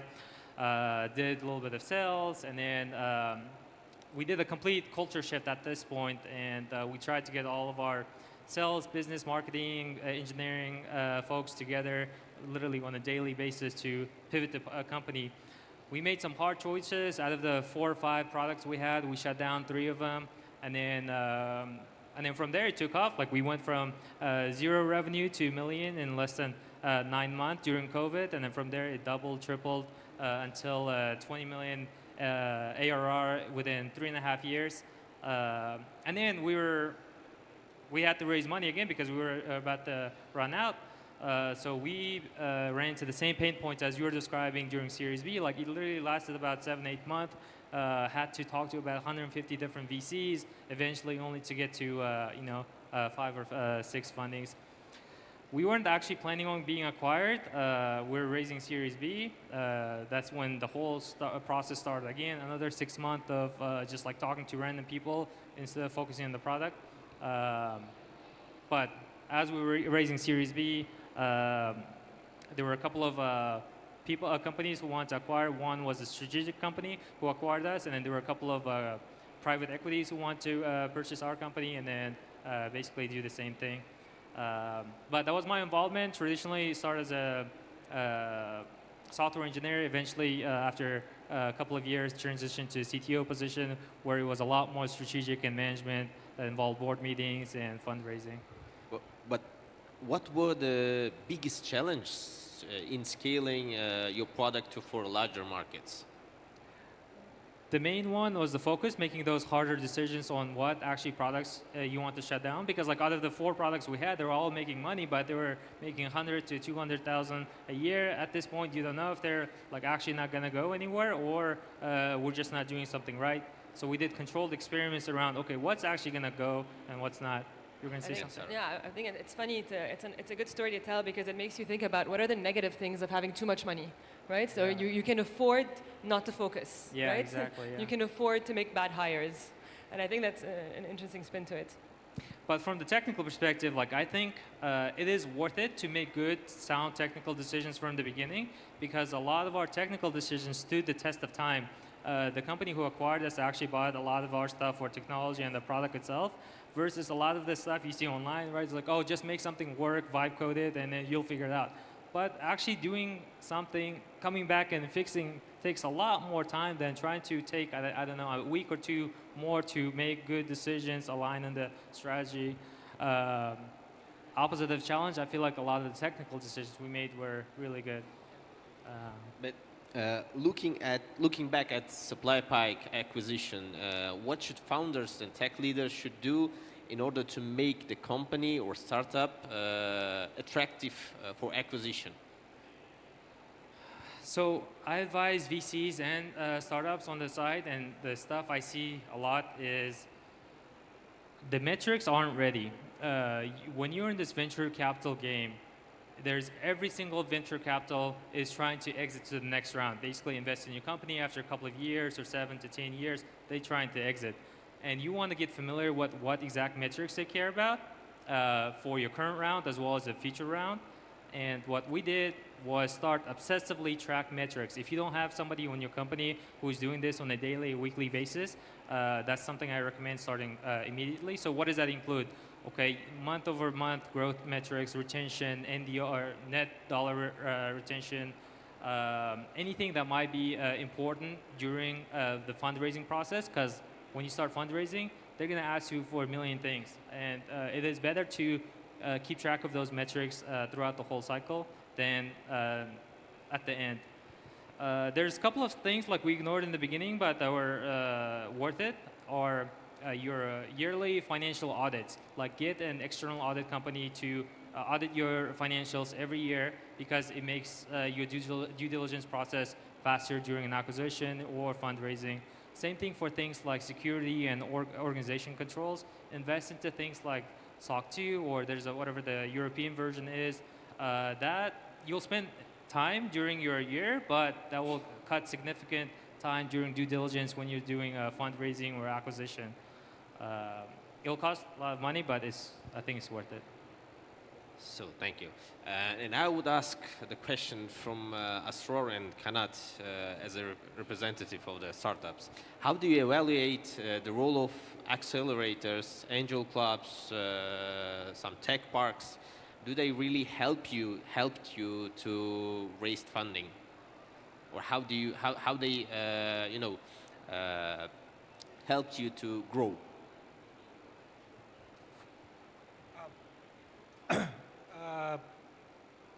Yeah, I can start. I think there's 2 needs for accelerators or bootstrappers.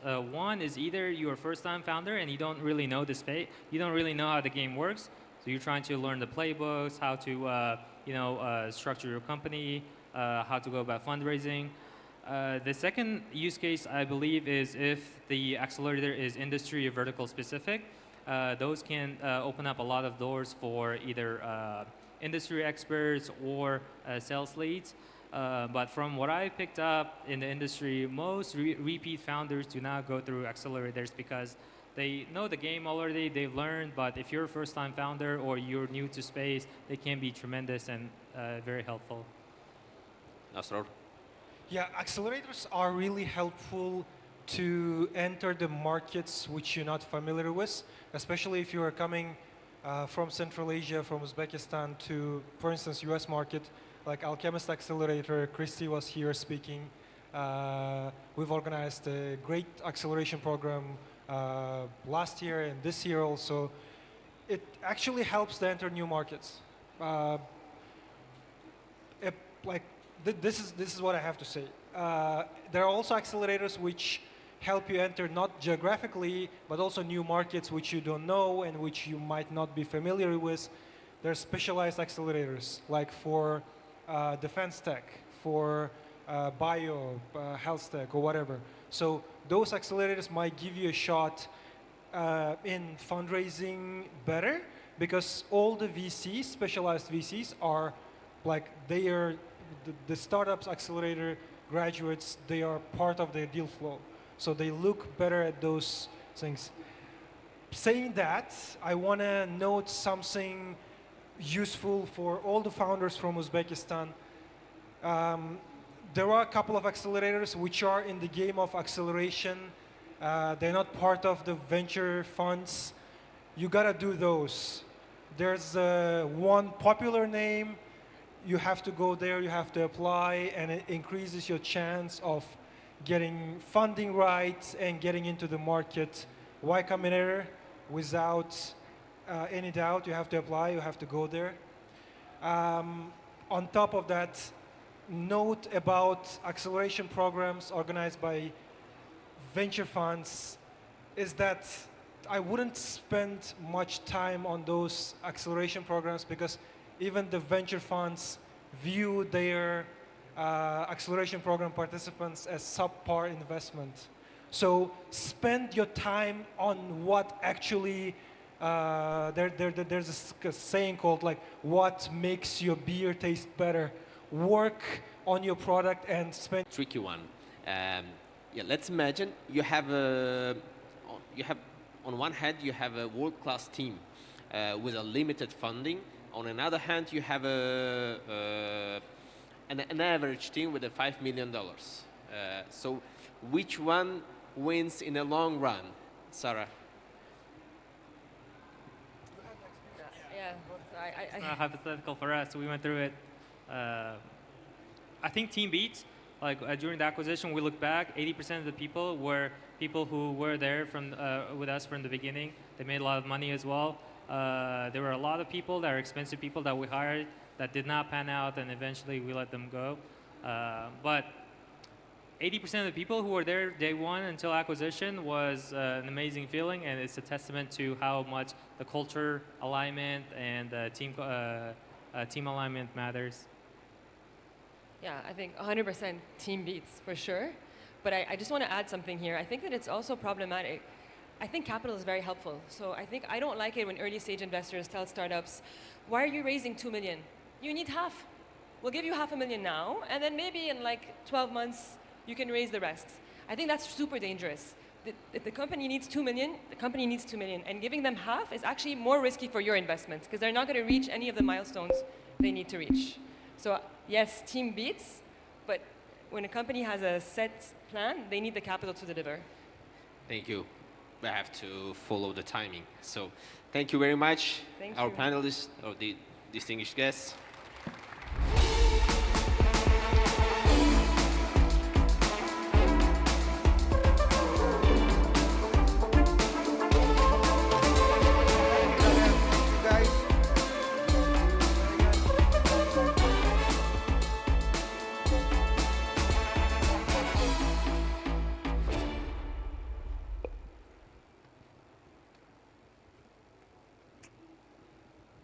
Very informative session, guys. Thank you very much again. Just a quick points. Our next keynote speaker now also comes from a venture capital, one of the venture capitals that actually invested in Uzbekistan, which means they took a first leap of faith. Hopefully you guys will encourage him to do more, which means you guys really have to give him a good applause. The company called Purple Ventures. Jan Davidek, please.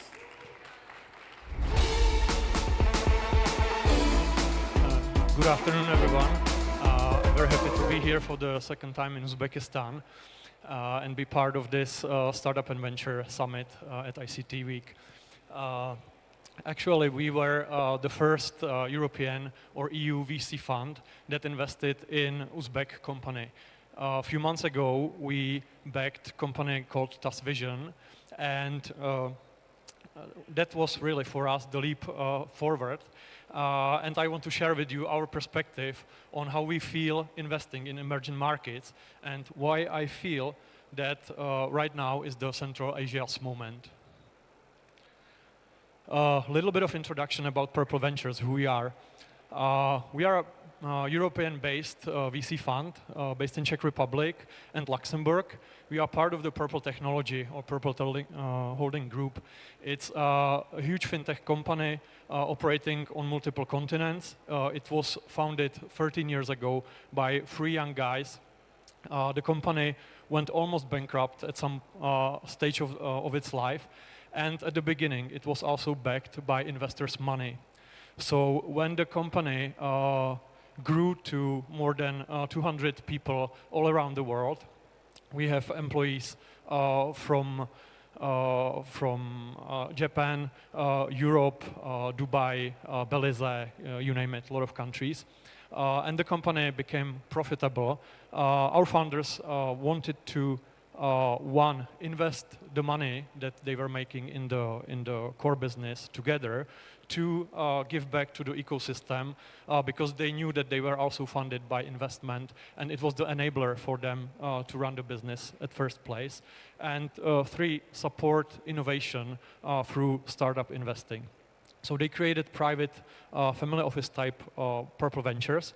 Our first fund was 15 million euros and we closed that fund after 24 direct investments and 10 investments into other funds.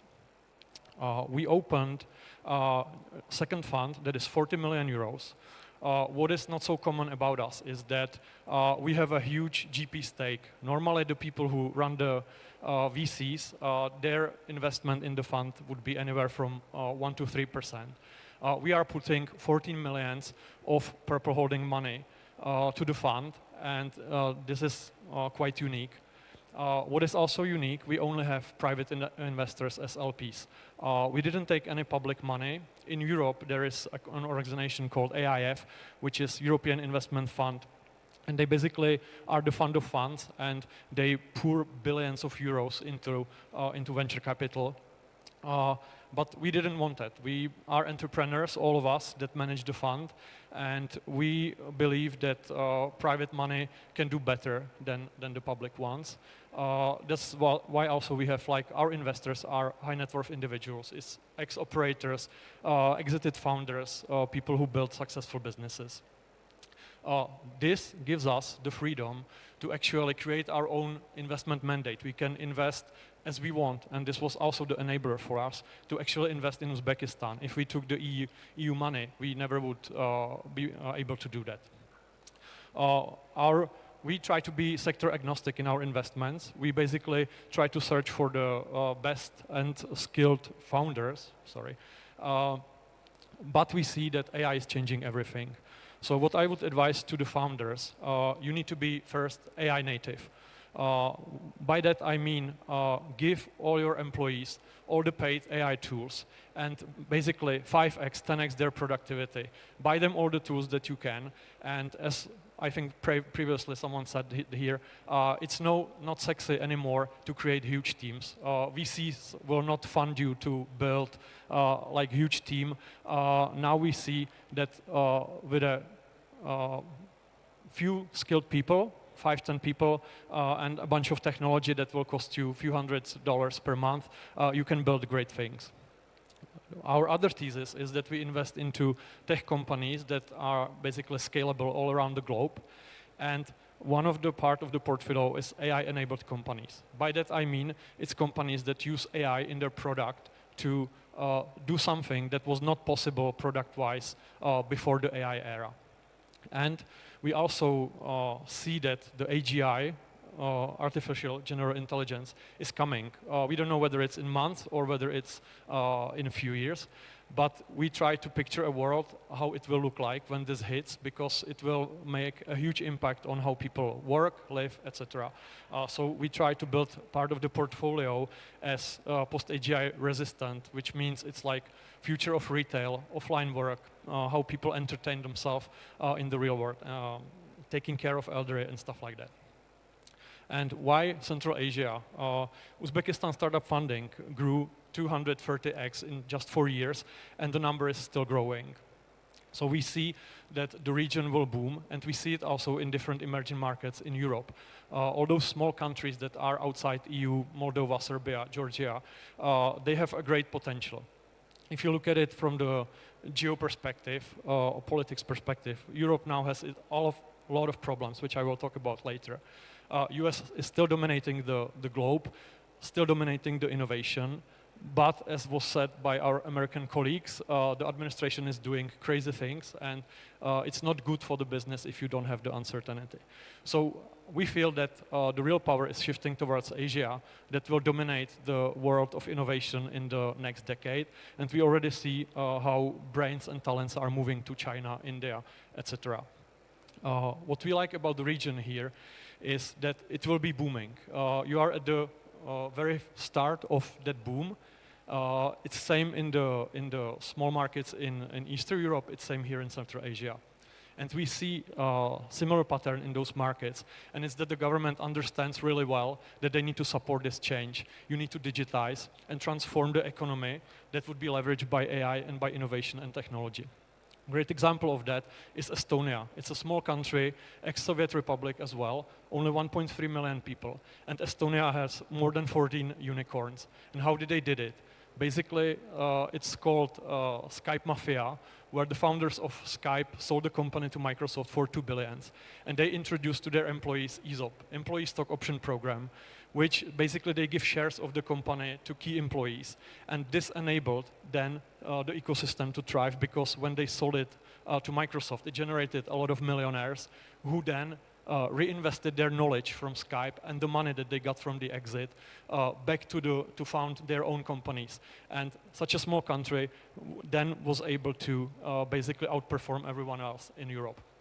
And when the government saw that, they said, okay, we need to support this. And they were fully digital. Now you can be like e-citizens of Estonia. You can do everything online. You can set up a company, set up a bank account very easily. As I said, in Europe, we have a lot of problems.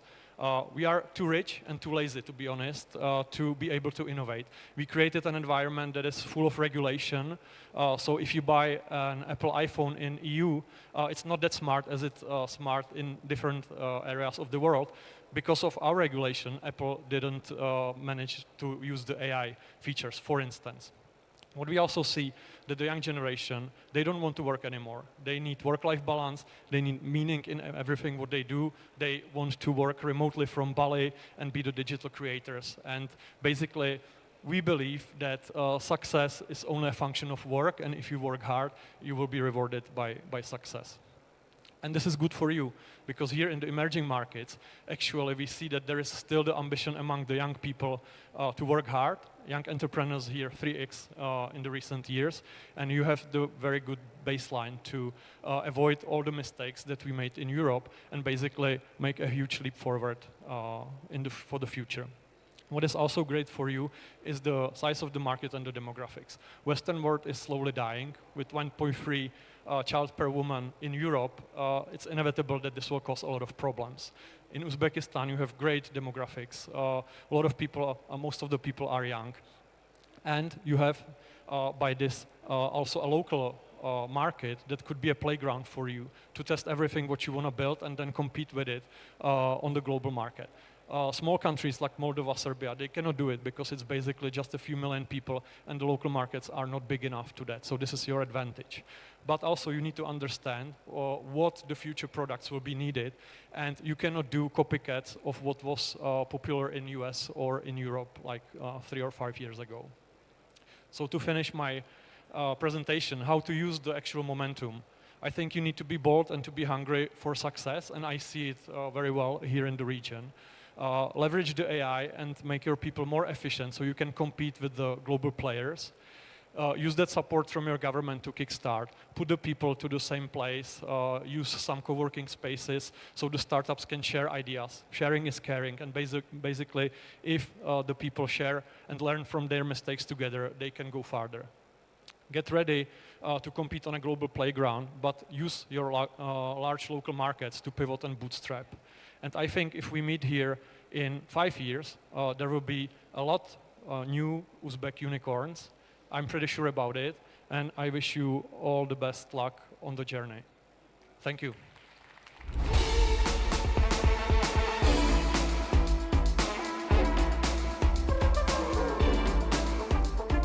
Jan, thank you very much indeed. It's a great presentation. In fact, you would be pleased to know that when you committed to TAS Vision, IT Park Ventures had to match like 50,000 without an approval, because you were the first fund, the major fund, that invested to an Uzbek, Uzbek company. So it is a history that you've made. Because of that, thank you very much for that. And the fact that now we need to make you more fan of Uzbekistan, so we've got to get you invest at least 2 or 3 more ventures. So please don't be shy. Give us some more dollars. So, and I encourage others as well accordingly. Now, our next speaker is not, is also a very important speaker, not the least, from the US government, FCO. Let me invite to the stage first a few words about the Foreign Commonwealth Office. He'll talk to us about growth initiatives, inclusive growth initiatives. Please give it applause to Charlie Morris, please.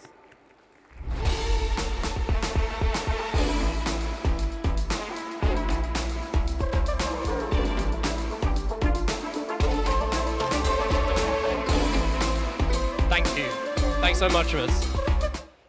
And thanks very much for coming. The dangerous slot just before lunch. So I will try to keep this short, precise, to the point.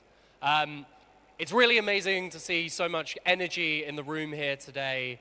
And also as well, I think particularly the diversity. What's really pleasing from the perspective of the UK government is when we come to events like this, when we join events like this, we're not just in a room full of Uzbek founders and Uzbek startups and investors, but across Central Asia. It's people from Kazakhstan, Kyrgyzstan, Turkmenistan, Tajikistan, even broader across the region coming here together. And that's something that's particularly important from our point of view as well, is to see the region come together. That's what we care about. I want to first of all, before I go into my speech, just address the elephant in the room, which is, what is someone from the UK government coming here today to talk about? We've got amazing, founders, investors here with all of this information. Why someone from the UK government is coming to talk here today? Why were we invited? The first reason is that we are passionate supporters of the Central Asia's startup, tech, and venture ecosystem. We see a growing population, a growing ecosystem, educated, brilliant people, but fundamentally, not enough jobs. Fundamentally, not enough companies being built. Too many people having to leave to go and find work, and not enough being able to stay here and build the ecosystem themselves. And that's what we want to help support change to see this ecosystem grow. The second is that we talk to UK investors every single day here. We talk to UK investors from the City of London with over 10 trillion of assets under management, banks, hedge funds, private equity firms, venture capital, who come to us and say, what is this ecosystem like? What's important? Should I be doing business here? And that's the purpose of what I want to talk about in my speech today. I want to give a few reflections on what we've heard from those different institutions, what they say to us, and some, I suppose, reflections on the direction for the region, but I think also to think about them as opportunities as well, and how we can make this ecosystem grow even more. So in that sense, I'll be taking a slightly different approach from the other speakers. I'll be zooming out a little bit in terms of that view to give that perspective even further. So as I said, we work very closely with lots of those financial institutions coming from the UK who ask us exactly what this market is and what it is about here.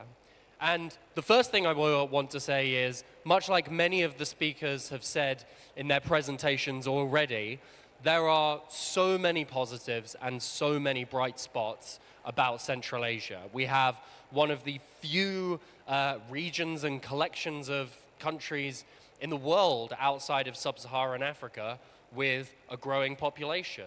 We have relatively stable regulation here, relatively stable governments, an educated population, a young population. These are factors that are massively in Central Asia's favor for the future, and now is the time to capitalize on that.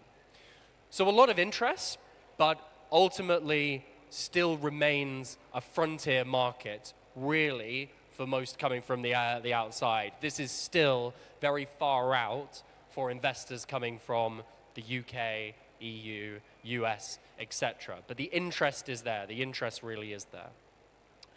We also see some real bright spots, which I think have really captured the interest of people from investors. I would say in the past couple of years, the points that we've noticed are first bond issuance here in Uzbekistan, handled by UK investment firms with advisory support and purchases and investment in Indeed of a lot of UK investors. In Kyrgyzstan, the first Euro bond was raised earlier this year. Again, a real signal of demonstrating outside to the market confidence in those markets to be able to raise capital. And then I would also say institutionally as well, things like I would point to Astana International Financial Center as being a brilliant example of real long-term dedication to financial system strengthening that attracts international investors, giving them the confidence here to do more as being real strengths. But why is it not more? What can we do? And what should we be focusing on for the next 5 years, 10 years? And this is what I want to leave you in my speech. These are 3 things that investors have told us and that we're watching really, really closely to see how this market is going to develop in the next few years. The first is basic, solid legal frameworks for not only funds, investors, startups to be able to operate, but also businesses in general. Can you do the basics of being able to start, operate, run your own business in a jurisdiction that allows you to do that relatively free of hassle? Fundamentally, can you put money in? Can you gain money? Can you get it out easily? These are the basics of what's needed to function in an economy. We've seen great progress on that in the past 5 years, and I think institutions here like IT Park have been massively successful in implementing that and drawing in capital.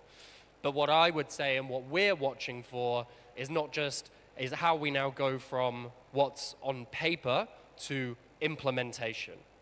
Even if it's in the law, how do we see it's being implemented? What's the real experiences for businesses like across the economy? So that's point 1. Point 2 is what I would determine as I'm going to call a concept of market space. And what I mean by this is, for example, here in Uzbekistan, you have a huge market, biggest market in the region, 40 million people, GDP of about 100 billion, I think, if I'm not mistaken. So a kind of huge market there for the taking. But actually, how much of that market is open to be contested by private capital? How much of that market is available for entrepreneurs, private capital, private investors to operate? And this is where we as the UK government are working very closely with the government of Uzbekistan and the World Bank through our program on economic governance and development to support things like the reform of the SOE agenda here in Uzbekistan. We're watching very closely, for example, about potential IPOs or partial IPOs of SOEs coming up in the next few years. Because again, what's needed in some of these spaces is the market is there, the opportunity is there, the business is there, but actually founders need to have access to those spaces to be able to get in and go even further. The final thing that I would say we're looking at, so point 1, legal framework, point 2, market space, and the final one on point 3, regional cooperation, the region.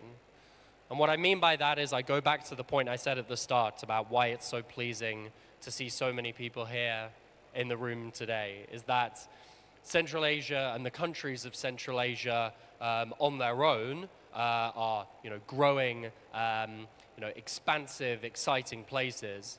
But together as a market of 100 million people, this is a really, truly exciting space. And this will be so much more exciting for investors if everyone in the region can work together. And that's why, going back to what I said at the start, it's so exciting to see in this space, in the tech ecosystem, in the startup ecosystem, all of that coming together.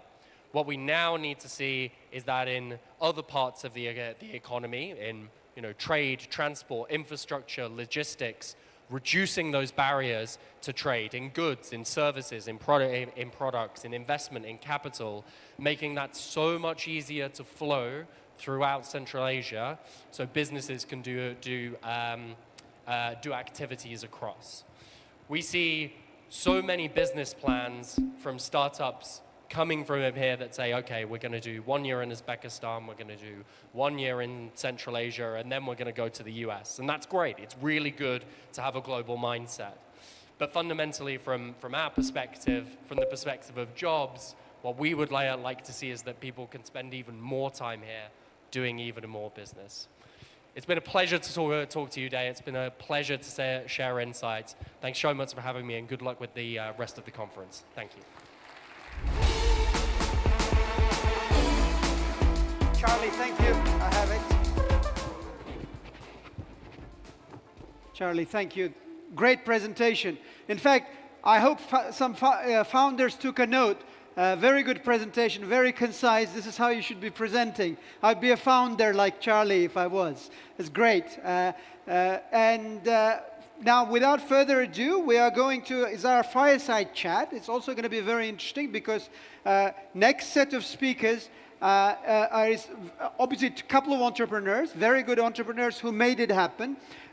Both our moderator here is Aziz Kurbanov, has already sort of built the InsurTech startup. He'll be moderating and asking questions. But more importantly, the following two people, especially our celebrated entrepreneur Rustam himself, built the bills. A lot of people know already. He's made and TBC being a fintech entrant and the bank itself wants to be very proactive in the space by acquiring companies, right? I also had an opportunity to speak to Nico earlier on, couple of weeks ago. He was talking about like in Georgia, the TBC being a Georgian bank, they've like acquired or invested like almost like 80% of the startups. So they want to be a really strong player, and they've come into Uzbek market. They built a great bank. It's one of the great brands, TBC. So basically, they have acquired bills and invested into bills. And Oliver Hughes from TBC will be here talking about that. And obviously, there'll be more of a fireside chat with Rustam himself. He'll talk about his challenges. He's fundraised. He's kind of on the exit side. He wants to do more. So give a warm welcome to these guys, Aziz, Oliver, and Stanislav as well here from PayMe. Please come over. Take your seats.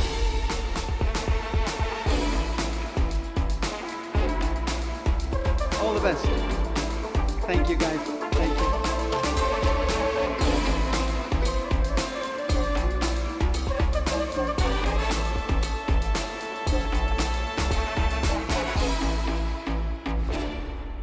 Guys, just before you guys start, I'm sorry about PayMe. Stanislav, PayMe was a previous acquisition as well. So these are some of the greatest Uzbek stories. Pay attention. Thank you.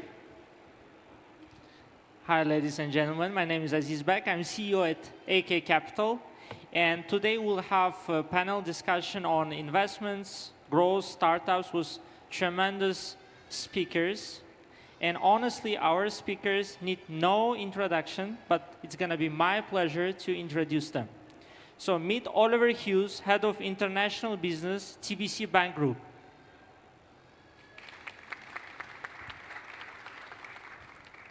Stas Skwirsky, CEO at PayMe. Stas is leading PayMe starting May 2025, and before that, he was business lead at PayMe.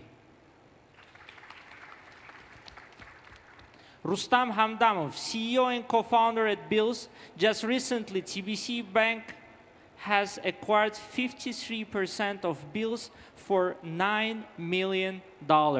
Congrats. Okay. So we'll go right to questions. We'll start from Oliver. So Oliver, you're building a digital banking ecosystem in Uzbekistan, and you know that growth always requires new services. So what role do you see for local startups in TBC Uzbekistan strategy? So are they more like partners, future acquisitions, or a source of fresh innovation? What do you think? Hi, everybody, and thanks very much, Azizbek. Excuse me if I'm losing my voice a little bit. So I think the answer to your question is that startups in the increasingly rich Uzbekistan startup ecosystem are all three. So they are partners. We partner with all sorts of different companies across different, let's say, different categories of products and services in Uzbekistan. So we partner with large companies, small companies, startups, and we're happy to partner with everybody. So obviously partnership. And that's obviously, super important for a growing company. We look at them as a source of inspiration, maybe equi-hires in that sense of acquisition over time, because there's some fantastic talent in Uzbekistan, and that talent pool is growing. So one of the ways of bringing the services in terms of product and the people in terms of skill is by buying companies to get access to that talent. But we also think of acquisitions, and we have two amazing acquisitions which we've done for TBC Group in Uzbekistan here.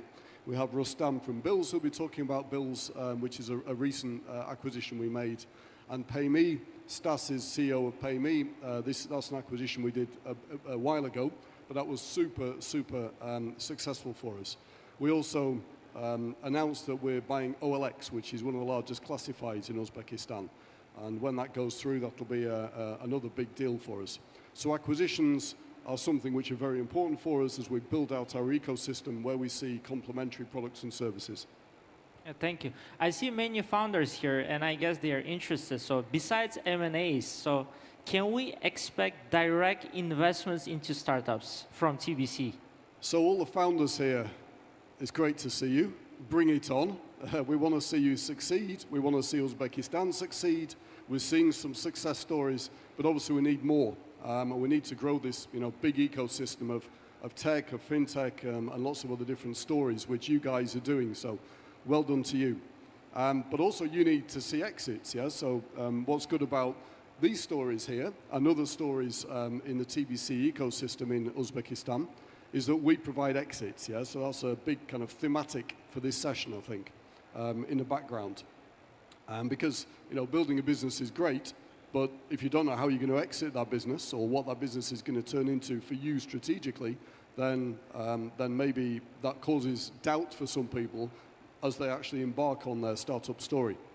So to answer your question, we're a strategic. Yeah? So we are generally by instinct builders rather than buyers. We build things. We build things inside the TBC ecosystem. So it's like a big laboratory.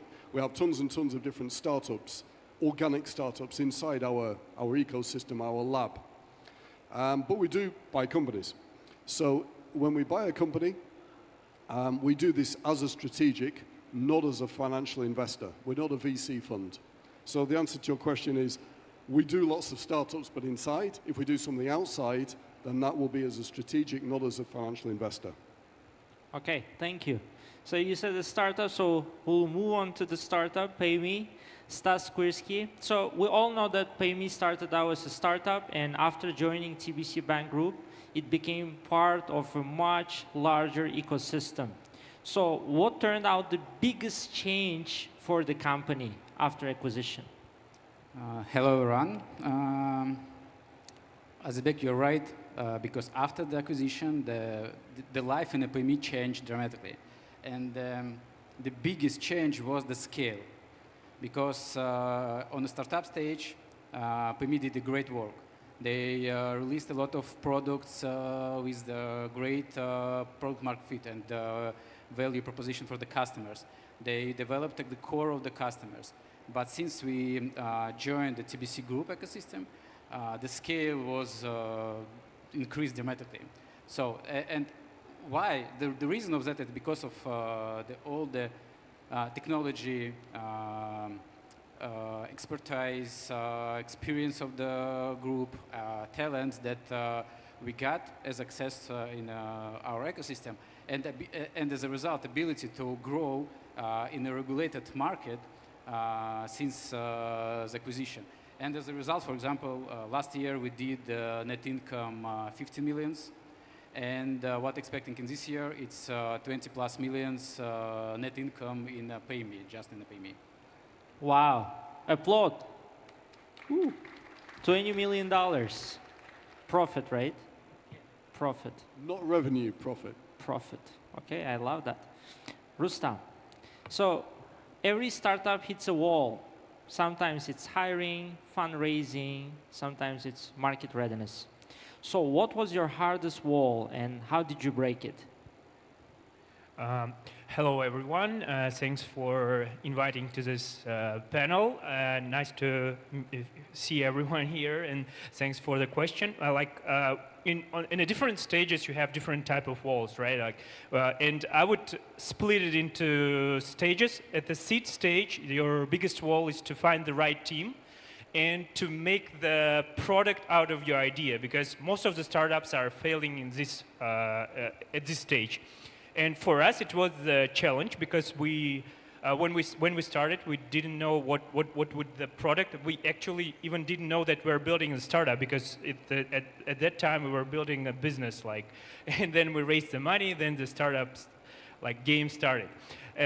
But the biggest challenge, I think, in the Central Asia is to find the exit strategy, because I would say that there are not so many big companies that are ready to buy the startups, and this is this cool case that TBC started this road and can show that for other founders and startups and for other big companies that they can buy startups and build something in a Central Asia.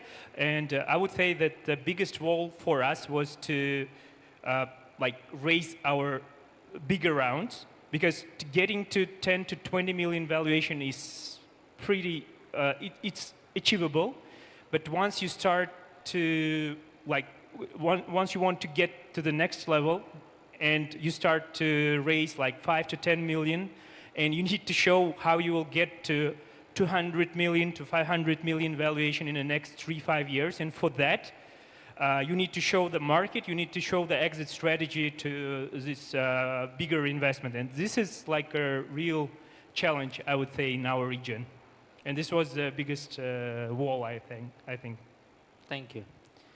You are right, because on different stage you have different walls, and you broke all of them, right? Because you made an exit. Not all of them. There were still have you made an a exit. lot of walls. In So Oliver, it's just starting. It's just starting. It's just started. Oliver, so we all know that when you speak at international events and summits, and there are some big challenges when you present Uzbekistan. And what's the biggest challenge in presenting TBC Uzbekistan to a global audience? Yeah, so I'm out on the road meeting investors and generally plugging fintech quite a lot of the time. So I was in Saudi Arabia last week at Money 2020, a big fintech conference, the biggest event in the Middle East now for fintech. And quite often, in order to sell TBC Uzbekistan, I have to sell Uzbekistan. So a lot of what I've been doing over the last few years is basically, if you like, the 101 of Uzbekistan. Why it's such a great place to do business, what's interesting about the economy. So obviously, great economic profile, GDP growth, socio-demographics are just to die for.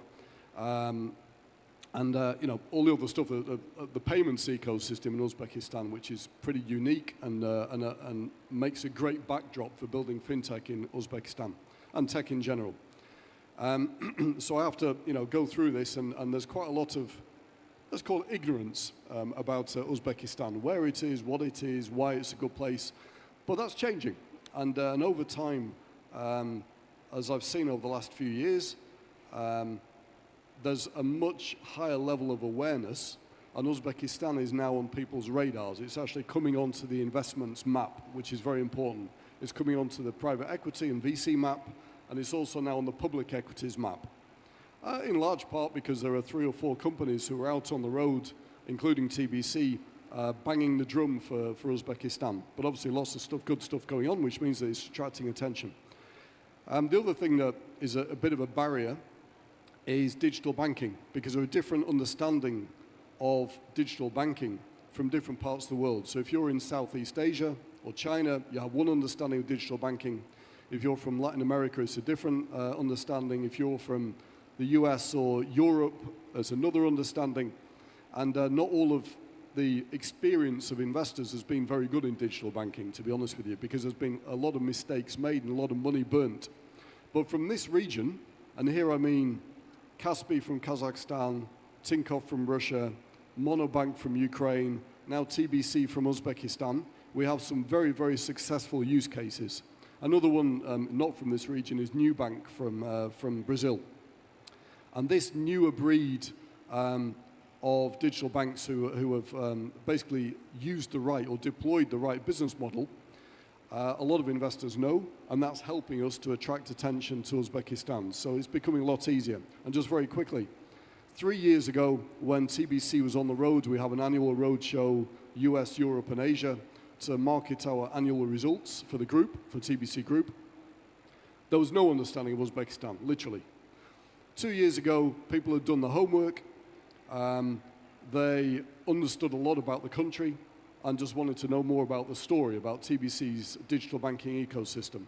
A year ago, when I was in the US, for example, people had done the homework. We were going different levels of question, very detailed, and they'd already started investing. And so hopefully when we go in February, March to market our results, it'll be a much better quality of discussion with a higher level of understanding about the Uzbekistan market, because you can really feel it changing quickly, which is very encouraging. Thank you. So as a part of ecosystem in Uzbekistan, I'm so happy to hear that perception is changing towards Uzbekistan. And I have a question to Stas. So we all know that startup success often comes down to its team. So after deal with TBC, so what changed inside PayMe? And how did you manage to keep that entrepreneurial culture while scaling? First of all, yeah, since the acquisition, the team changed dramatically. So in 2022, we had only less than 100 employees in the team. 100? Right now, yeah, 100. Right now, we have 500 employees in the team. Of course, in such environment and such changes, it's easy to lose the spirit of startup, this environment. But what we did to make sure that we still keep this spirit in the team, it's two major points. First of all, we have in our team a product team. It means that all the decisions about the products, about the economy of the products, about how to grow, how to change the features, to make sure that the product has enough value proposition for the customer, can grow and make the scale. So all these decisions we have in the product teams, and they have enough skills in the team to make these product decisions. It's the first point. The second point, in our team, we don't have layers of the management. Yeah, we have management team, and the next layer, it's already product teams. So it means that any product team can ask advice or support in the management team. Just ask. You don't need to prepare any papers, to wait some committees in the organization. Just ask. You will get your advice and support to build your product. So I believe these two things that support us and help us to keep this spirit of the startup in not only PayMe, but in all TBC ecosystem. Love it. Thank you. Rustam, so most people say that startups need funding first. We all hear that, right? So what do you know from Bill's journey that challenges that assumption? And what other fellow founders can learn from it? I would say that it depends. Sometimes you really require funding to get your idea to product and get the first clients. It depends on the industry and your startup domain as well. But if we take our experience, we burned like 200K of our own money to start the business and get the first clients. And when you like burning your own money and show it to investors, they start to believe that you're going after something, like, and you are committed. You're not just trying to raise money for your idea. And I would say the first thing is to identify the real problem and to get first clients with like small amount of money as you can, because today technologies allow us to build like different kind of products and test your ideas very quickly. And I would suggest first to get first clients, get traction, and then go after money. And especially in our region, it's very important because not all like we don't have a lot of angels, and most of the VCs are like institutional, and they don't want to invest into your idea. They want to have the first traction, first clients, and I would recommend to go after first clients, get traction, and then raise money. So problem first, speed is the second, and skin in the game is the third. Okay, thank you. So Oliver, TBC Uzbekistan has become the most active buyer of tech companies in our country. And from your perspective, what does a founder need to show you, and what's the perfect pitch for an acquisition by TBC? Thanks, Azizbek. Yeah.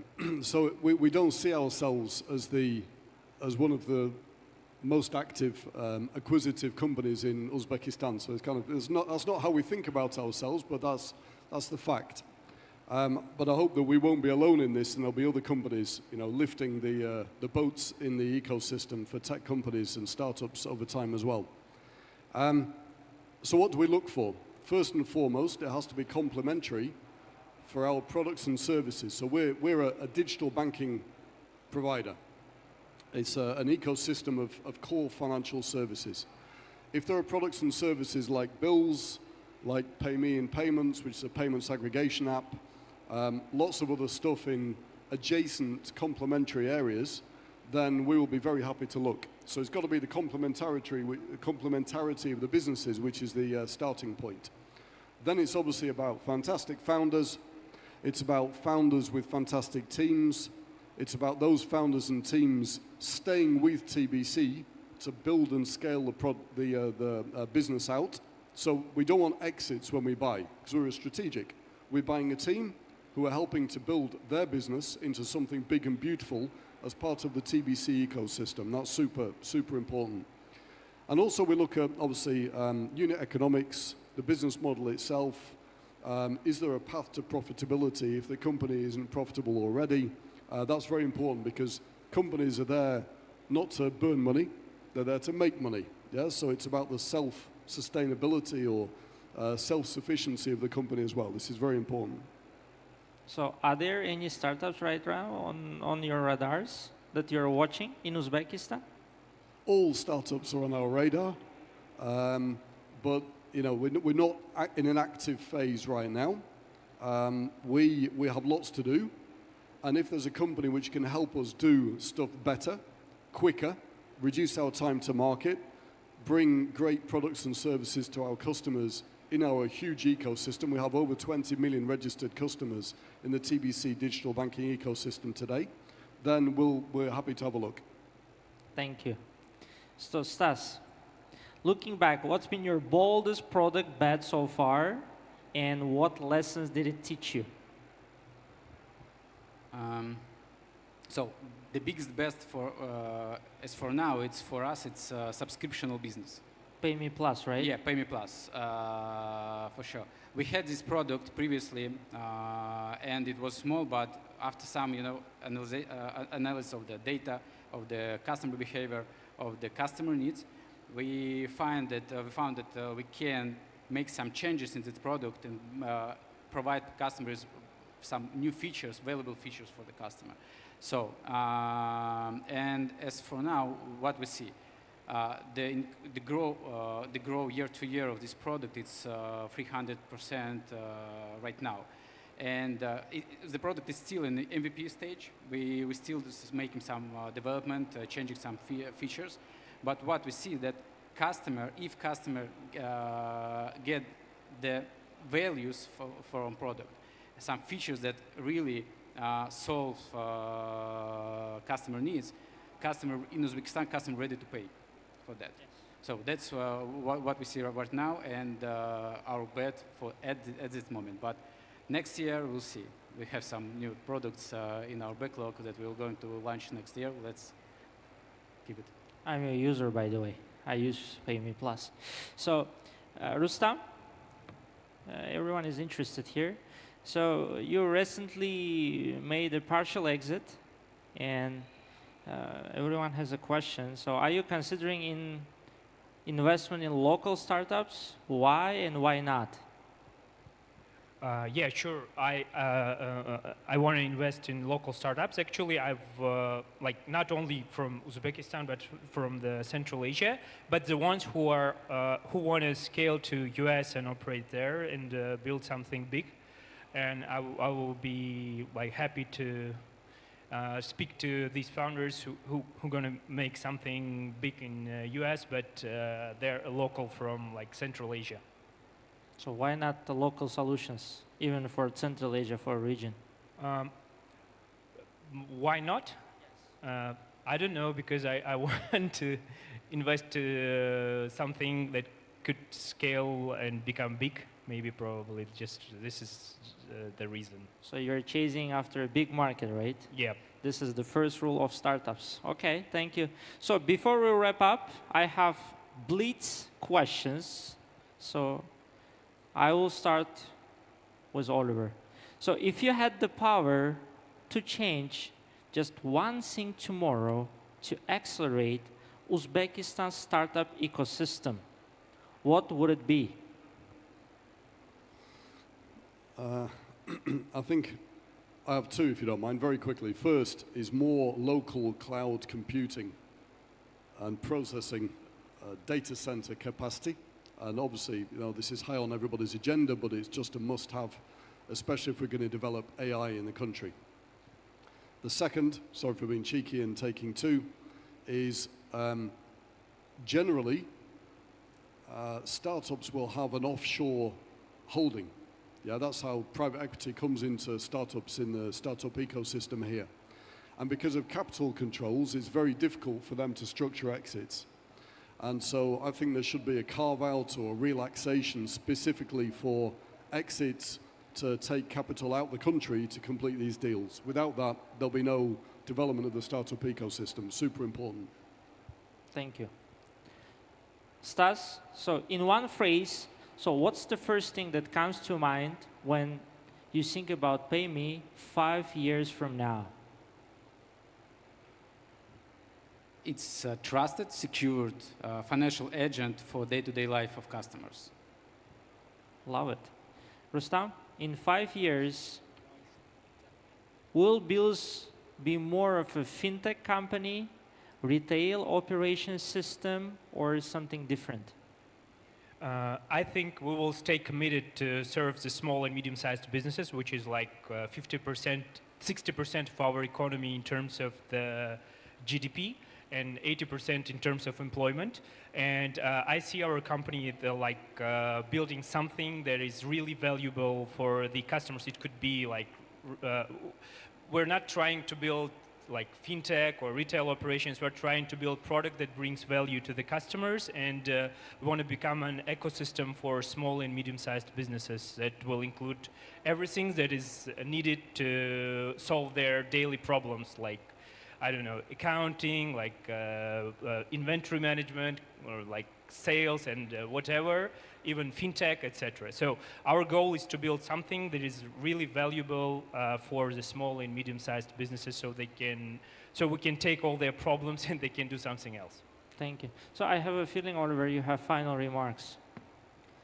I didn't have final remarks, but I'll maybe make a very quick summary. So the Uzbek tech ecosystem and startup ecosystem is very vibrant. It's getting better. There's a few things we need to do to help it improve, but one of them is exits, and for exits there have to be buyers. And for buyers to be there, it could be foreign buyers, so you have to sort out the legislative issue I was referring to earlier. And for local buyers, there just need to be more companies doing acquisition like TBC. But just to wrap up very quickly, you have two very successful Uzbek entrepreneurs sitting right here. I mean, this is it. You don't need to go any further. And there's plenty of them around, and welcome. Thank you. Thank you to our speakers and our audience. So do we take photo or no? Yes.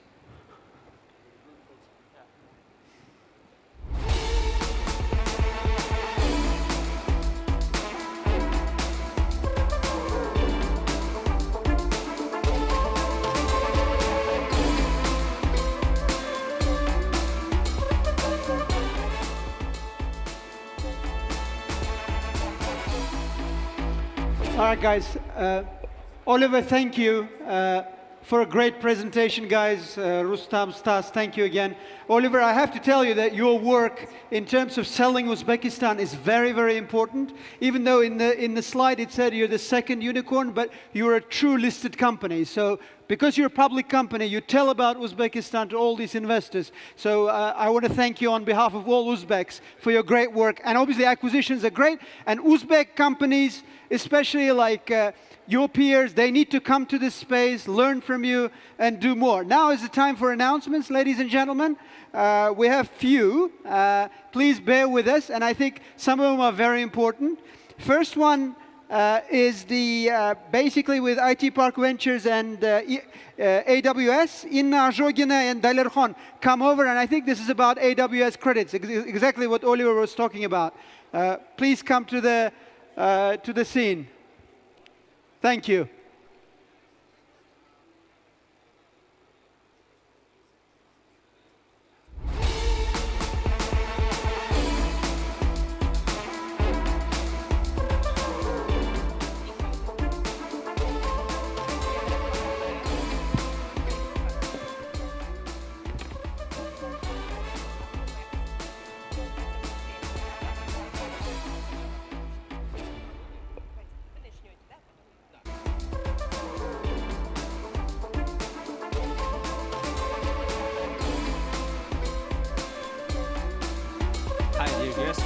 Time.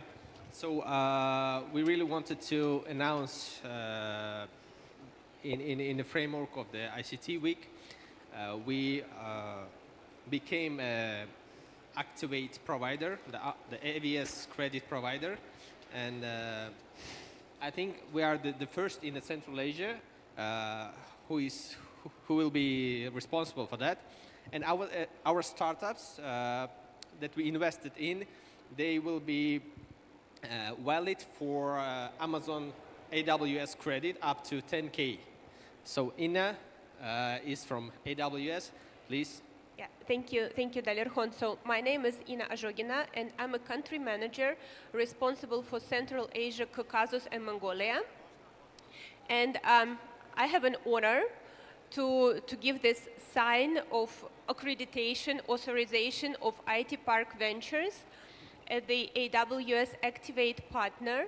It means that IT Park Ventures can give a credits for using AWS services for startups who are the part or residents, right, of IT Park. So this is our sign of yeah, it's for picture. And as Dalirkhon mentioned, this is the first, to my knowledge, part out. And actually,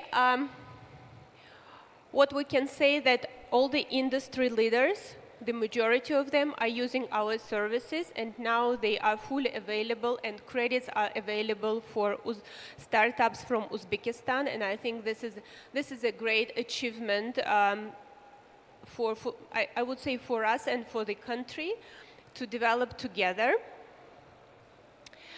And we have a mission, and our mission to be the Earth's most customer-centric company. So we work from the needs of our customers, and startups are a huge and very important community of our customers. So we know that you need to innovate, you need to realize your ideas, and you need to do it fast, scrappy, and using whatever IT available for your ideas. So we are happy to provide it to you, and we're happy to do it in Uzbekistan. And actually, a couple of words about our business in Central Asia. So we work in a complex approach with the countries. So we work on ecosystem development. This means partners, this means startups. We develop communities. We do enablement, so a lot of free courses and workshops and different presentations which help to develop a community. And actually we know, so the speed of GDP growth and population growth and IT expert growth of Uzbekistan is tremendous, and we are ready to provide all our capabilities to develop Uzbekistan together. And actually, I would like, infrastructure development work with government. We understand all the regulations, we understand the data privacy laws and other, I wouldn't say issues, but like special requirements of the countries of Central Asia, and we are working on this. And actually, I would like to share the recent announcement that was regarding Kazakhstan, but I hope to see the same in Uzbekistan very soon. So there was a United Nations Assembly in New York. It's still this week, and during that assembly, there was a meeting between Amazon and President Tokayev of Kazakhstan, and we announced that Amazon project Kuiper, together with Kazakh Telecom in a partnership, will provide the satellite high-speed internet to the whole Kazakhstan. So this is a major step in country development. So it's not just to sell some services to customers. This is about the country development. And we do it in Central Asia. I hope to have the similar announcement very soon for Uzbekistan. Not promising anything, but we're working on this. And about the startups. So this is, as I said, very important part of our community and very big focus for us. And we have multiple programs for startups. Actually, you can go to our website today and get 1,000 credits, US dollars credits, right now for any of your needs in AWS. If you work with IT Park, we announced that IT Park is authorized as an AWS Activate partner, so you can get more credits working with IT Park.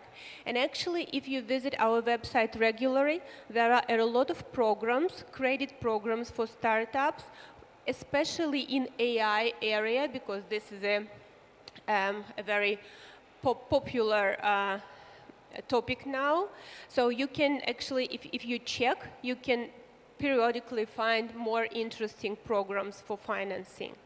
And a lot of courses, a lot of materials that can help you to build your startup and realize your ideas.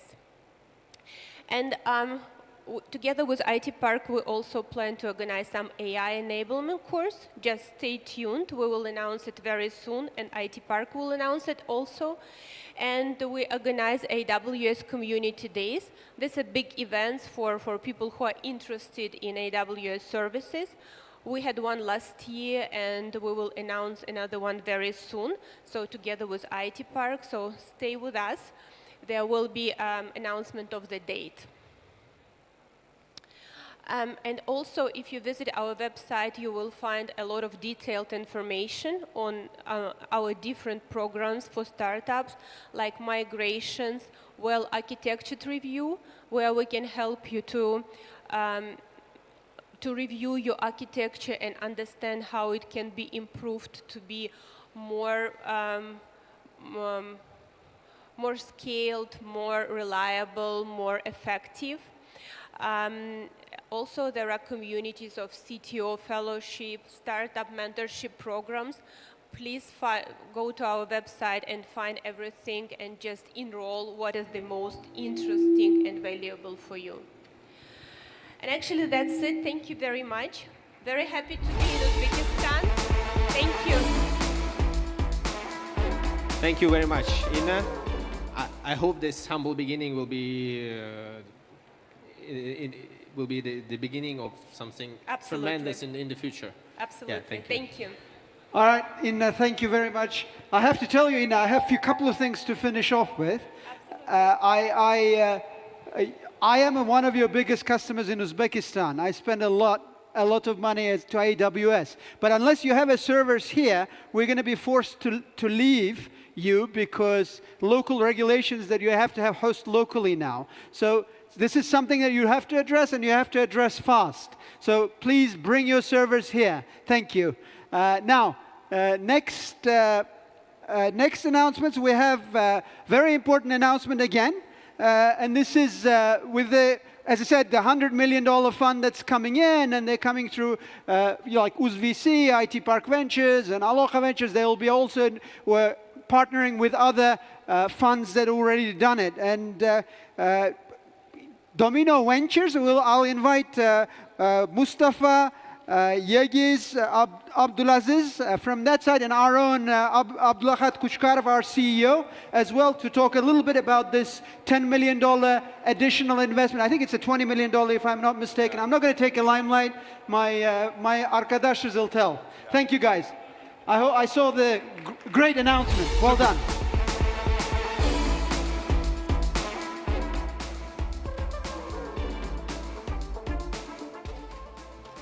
Start or?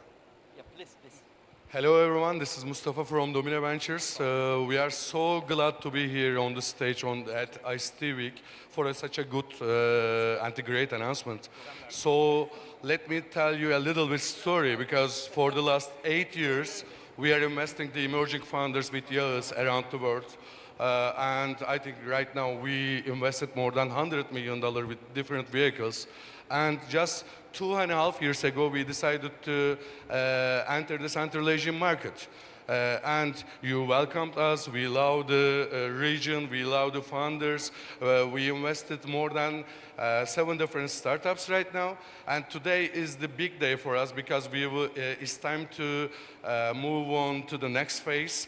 And we are announcing the $20 million local VC fund. It's going to be like the first fund with the first international private fund with the local legislation.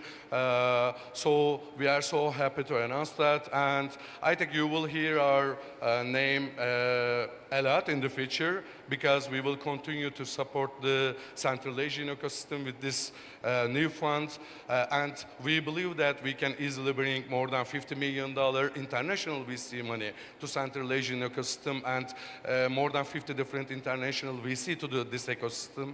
And I think we will create the Uzcorns, the like $1 billion Uzbek startups together with you. Thank you. Hello everyone, here we are. It is Yegiz. I am the managing partner of Domino Ventures. Let me remind you, Domino Ventures important movements. As Mustafa said, 2.5 years ago we decided to invest. We invest time and money here. After that, we did a solution program here. We bring here more global investor.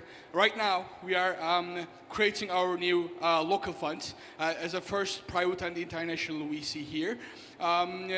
When we first invest in Central Asia, everybody asked us why. Why Central Asia? and is there any ecosystem? So I guess in the last 2 years, everyone from that ecosystem showed that to every global investor that now that's not time for why, that's time for what is next. Thanks for all supporters. We feel that Uzbekistan is second home for us. Thanks to Mr. Mustafa first, my mentor and the partner, because he first mentioned about Central Asia first 2.5 years ago. Thanks to our team in Istanbul, Gamze. Thanks to our Uzbekistan team, our CFO and lawyer for making that happen, because 3 months we have worked a lot. Thanks to UzVC, our anchor investor, because the funds of funds are pretty important role, playing a pretty important role. Thanks to IT Park and IT Park Ventures, because from the very first day they are with us and they support us. Yeah, thank you for everything.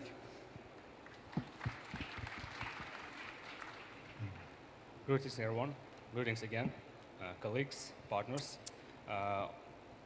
On behalf of UzVC, I would like to say thank you to IT Park to organizing such a great event, which is actually very crucial for our startup ecosystem and the country as a whole. And we hope that this kind of events will happen more and more.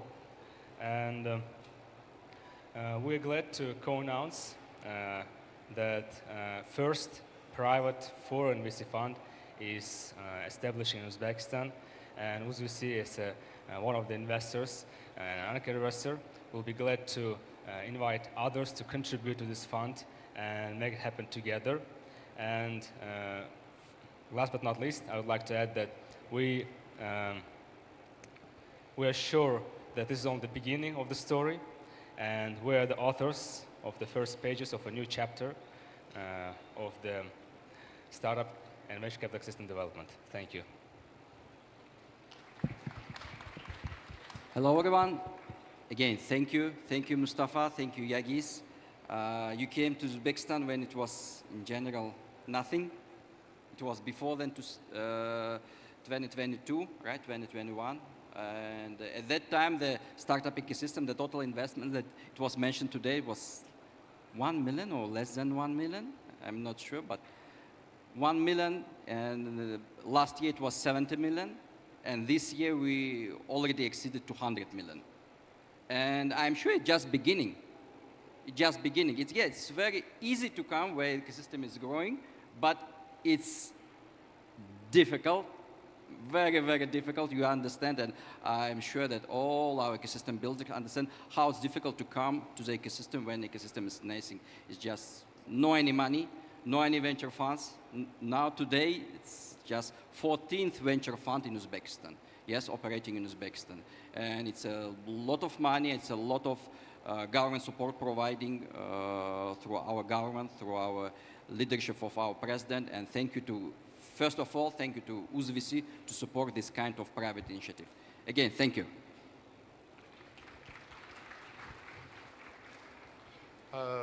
We can have a photo, I guess, together, if it's I okay. would like to invite the Gamze and Gulshida and the CFO and the lawyer, please. Thank you.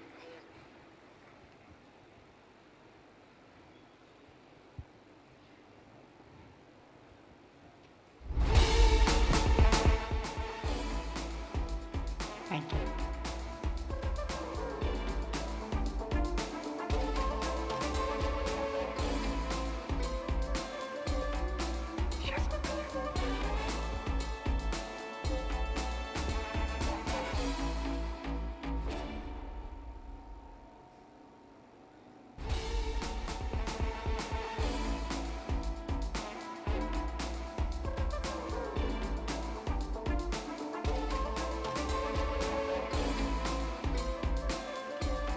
Thank you, guys. Thank you. First of all, UzVC team, keep investing to the VCs. Thank you. And we want real investments coming very soon, my friends. Thank you for coming. Our next announcement is a new VC entrant. They will be signing with Memorandum of Understanding with the most hub.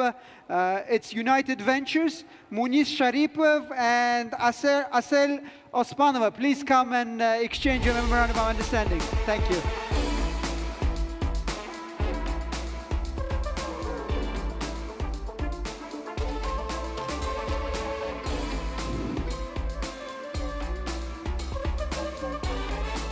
они не будут говорить.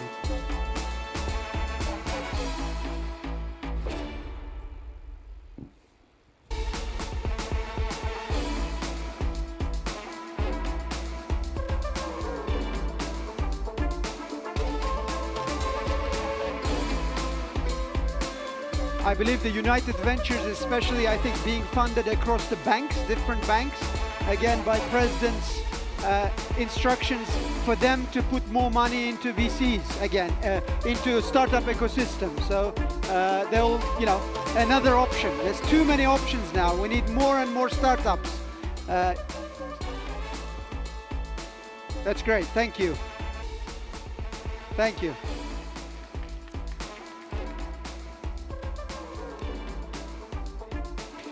The next one is also an announcement, agreement of strategic cooperation between United Ventures and Yoshlar Ventures. Please, representatives of both come up. There will be, Yoshlar Ventures is very important, especially the very early pre-revenue stages. They're doing, I think, U Combinator project. They're doing a lot of interesting stuff going on. So for our younger, again, very starting pre-revenue idea, MVP stage guys, Yoshlar Ventures, you know, just reach out. I'll tell you a little story. The other day, one particular entrepreneur said, look, I sent my pitch to like these 5 guys, and he mentioned me as well. And he said none of them responded. Like, he called me out openly. Actually, you should be calling out in MVP stage Yoshlar Ventures, because they have to give the first $5, $10, $15,000, because Alisher Sadullayev is a great, you know, they have great AI projects. So whoever at the pre-revenue AI stage, it's all about Yoshlar Ventures. Thank you, guys. Thank you.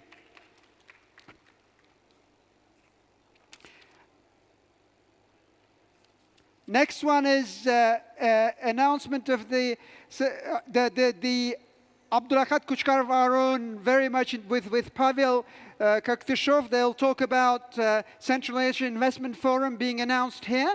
And Abdulakhat is obviously, you know, bringing a lot more interesting forums. As I said, 3-4 years ago, we had small community, not only millions of dollars going in, but, you know, 40 countries, you know, guests, 500 guests in this event. Every year it's getting bigger and bigger. And thank you for all of you coming. And I'll invite Abdulakhat himself, and you guys announce your venture. Thank you.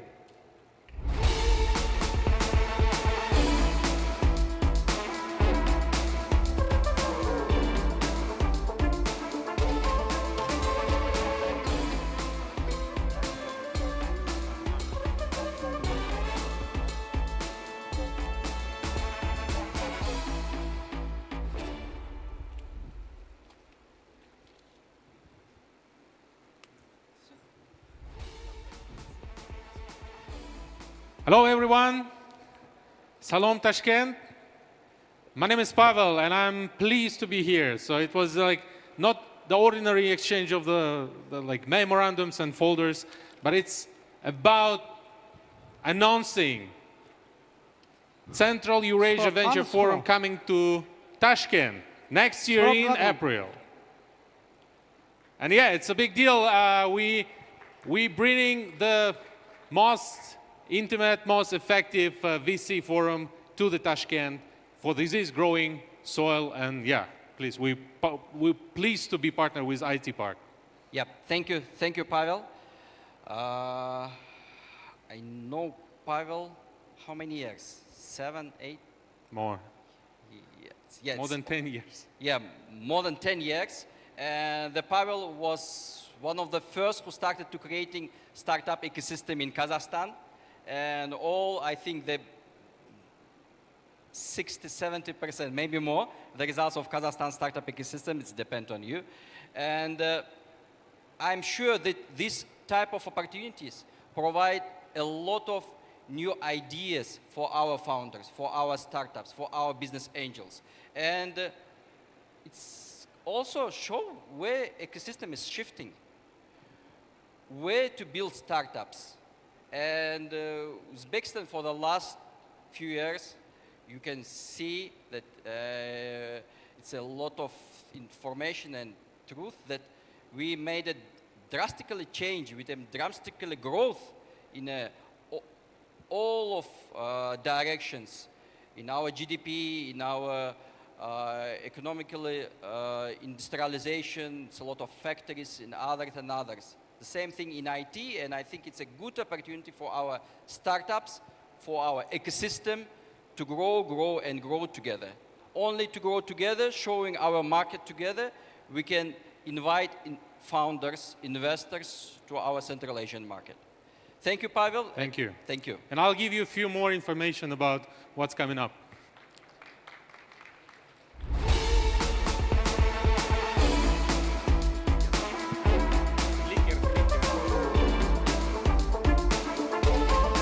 Okay, guys, let me tell you a bit more because I believe you will be even more excited. So what's coming up? So yeah, the Central Eurasian Venture Forum, it's one of the major activities and events we're hosting each year since it's not working, I guess.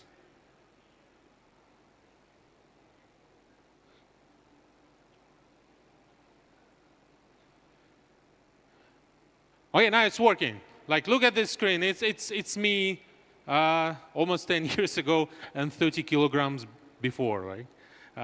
Yeah, and I'm holding a brick. And a brick, it's a building ground of the economy, representing entrepreneurs. So I believe that entrepreneurs is making a difference. Entrepreneurs is main heroes of today's world, and they creating the new opportunities. So we, since the very beginning at Most, we are getting together all the entrepreneurs, investors to the same place. And we started as a Young Entrepreneurs Club back in 2011. We started hosting like first Global Entrepreneurship Week then and started getting like experienced entrepreneurs. I'm doing business since 2009 when I was 19, doing e-commerce business. And then in 2011, I was like really looking for community of young, like-minded young entrepreneurs in Almaty, and I haven't found one. So then I established the club. So then it turns into the first private business incubator in 2015. We start doing community work, education, first business incubator, first acceleration, and in 2021 we set up first private venture fund in Astana Financial Center, and since then we start covering and supporting entrepreneurs all year round. Like we walk alongside with entrepreneurs since the very beginning, from ideation stage into the growth stage. And we're pleased to bring this ecosystem to Tashkent, to Uzbekistan. So here is a few more numbers about our job.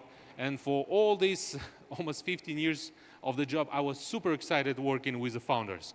And since the very early days, first time I came for the Center for Global Entrepreneurship Week here in Tashkent in 2015, and then we met with Abdullah Khat. So that's how it's happened. But it's not first day of working with Uzbekistan for us. We have a strong partnership with C-Space partners. It's a great team headed by Dilmurod, and we're pleased to continue this work. So we just turned to be 2 years old partnership yesterday, and you can give a bit of applause for this, because it's a really journey, and I really believe that for the passion, for the talent of the Uzbek entrepreneurs, and we just need to scale this kind of opportunities to the global stage. So we see that Central Asia, Central Eurasia, if we're taking Caucasus as a part of the region, grow these emerging markets, we see that it's booming. And I'm so pleased that Uzbekistan is like the outpace so many other countries in the region, because here is the vibrance. And this kind of event we're bringing to Tashkent. Central Eurasian Venture Forum 2025.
Yeah, that's ecosystem and like people's connection. It's really important, and we're bringing the great vibe of the easy-going connections with each other. But the main goal is to bring the real investors, to showcase them startups and investment opportunities, to bring them to the group of the like-minded people. And of course, like we trying to attract more global capital. So we want to position Uzbekistan as a truly deserved place as a regional hub and the growing international hub for venture capital. So we will bring more synergies because we believe that we are unavoidable. We will bring every single partner, every single university here, every single association here, because we have so much energy here, and we want just to recreate this beauty of synergy. And then we want to bring and show this confidence that we have to the global investors. And of course, there is a slightly different approach bringing investors, but usually we have the big part of the community coming to these forums. It's real investors. Not all of them recognize and show themselves as investors. They don't usually wear the investors' badges sometimes, but yeah, most of them investors. I'm so pleased to tell you guys that the audience of this forum is going to be tremendous, and we will bring a lot of real world entrepreneurs and investors, not only from the Uzbekistan, but from the whole region and internationally. So, and Tashkent is a great place to show more success stories. This forum is special to me because we sign deals right on the forum. So this is just a few examples of startups, Yaya, Instagram, who really signed the deals during the forum, right? So they met investor, they got first hard commitment, and then yeah, they proceed with all these investors. So it's going to be anniversary forum, it's going to fifth forum, it's going to be more participants, it's going to be really vibrant, and we believe we can build the great success stories out of this forum next year in Tashkent, April 2026. Thanks for hosting us. Thanks our partners in Ministry and in IT Park for trusting us. And yeah, let's build the great ecosystem together. Thank you. Thank you. Thank you very much.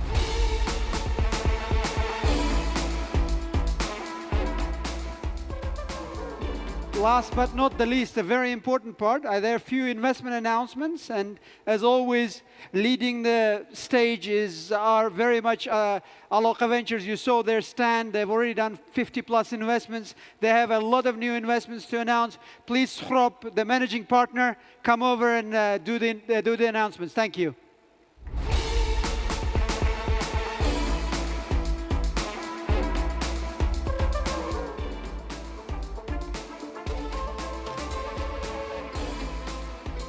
Hello everyone. Welcome to Uzbekistan. Welcome to ICT Week 2025. We are very glad to see you all here. And today we are announcing investment for 5 startups, very bright startups. And yeah, today we brought 5 startups with total funding $750,000. Yeah. Most of them are from Uzbekistan, and we have a couple of startups from international market. So the first one is Treatmo, local startup that helps furniture manufacturers to introduce their products in 3D format directly to the interior designers. That helps them to boost their sales. We are investing $50,000 to Treatmo.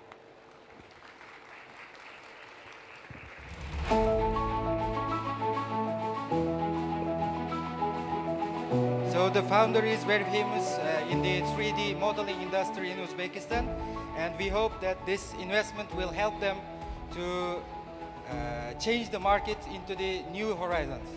And the second startup is, really new to our market and also to our region. Renta is a P2P car rental platform that helps ordinary people to rent out their cars, and they are receiving $100,000 investment.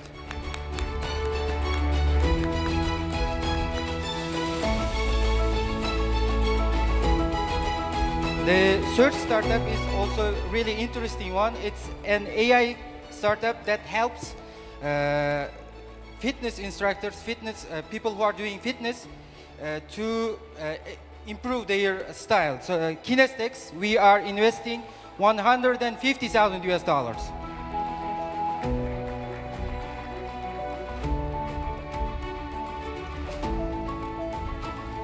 The next startup is from Kazakhstan. Paydex is a startup that combines investment opportunities in a wide range of asset classes in the stock market. We are investing 200,000 US dollars.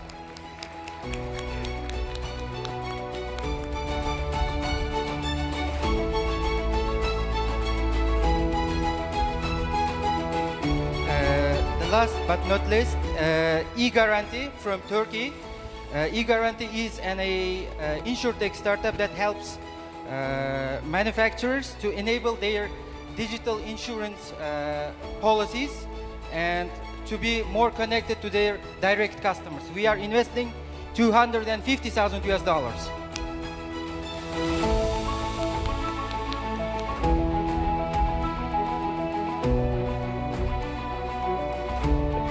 Okay, thank you. I invite all of our investees to take a group photo. Before you go, tell us how many number of investments now in total in Aloha Ventures? Right now we have grown into 72 startups Wow. with $8 million. Give it up, load, guys, 72. And they've written the safe notes even before the legal framework is ready. They're really taking a risk, these guys. Well done. Just like entrepreneurs. Thank you, Aloha Ventures.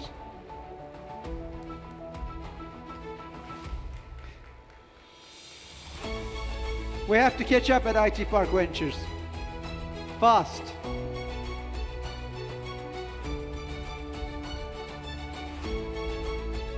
And for 1 minute, I want to invite our team who is doing all this great job to make a group photo together. Please, Okay, please. Aloha Ventures. You guys deserve it. Come, guys.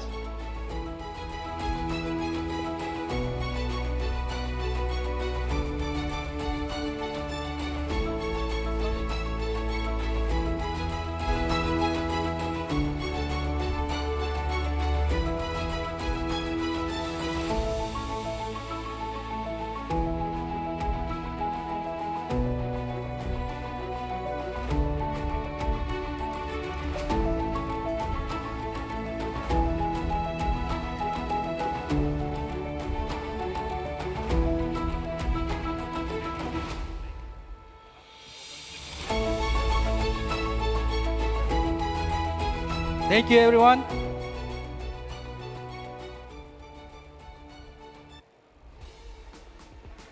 Well, that ends us our announcements with a lot of, almost like $1 million investment. How about that? It can't get better than that. Azamat is sitting here. We're going to have to top that. We're going to have to double or triple it in the very soon. So, last closing remarks. Again, I'll go back to Abdullah, because before Abdullah comes, I want to especially give it a special applause to IT Park Ventures, IT Park team, sorry, the Anastasia's team, Eroda, they put together this great event, and overall IT Park and Ministry of Digital Innovation, they've the digital economies, they run this great event for the 4th or 5th year, and it's getting better and better. Without further ado, Abdullah Kuchkarov, our own CEO, please come in and give us some remarks. Thank you, Muzaffar Ake. Muzaffar Ake was like the legend of our tech ecosystem. It was first founder who sold his startups in UAE, acquired by Amazon. And applause. Thank you.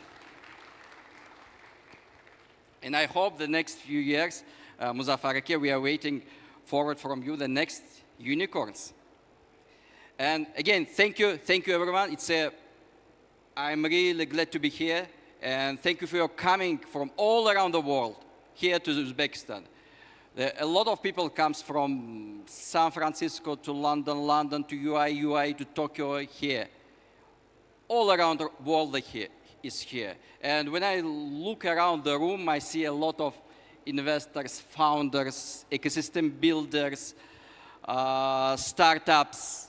But I'm also seeing that a lot of tiring eyes, exhausted eyes. And I try to be short and concise. Just I talked with Pavel, and I checked through Facebook that 11 years ago I visited Pavel's office. It was like a small room at the university, right? It was no any government support at that time. And I just remind like what was with IT Park 6 years ago. If we went back in 2019 on 15 July, it was only 150 companies, the members of IT Park. Only 4 of them with a foreign capital. Only 4 companies, just imagine, with a foreign capital.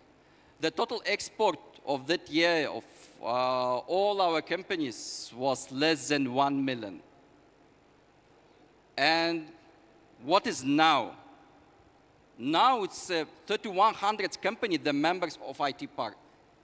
It's 3,000 companies believe to our government, believe to the support, believe that conditions that Uzbekistan is providing to our tech ecosystem.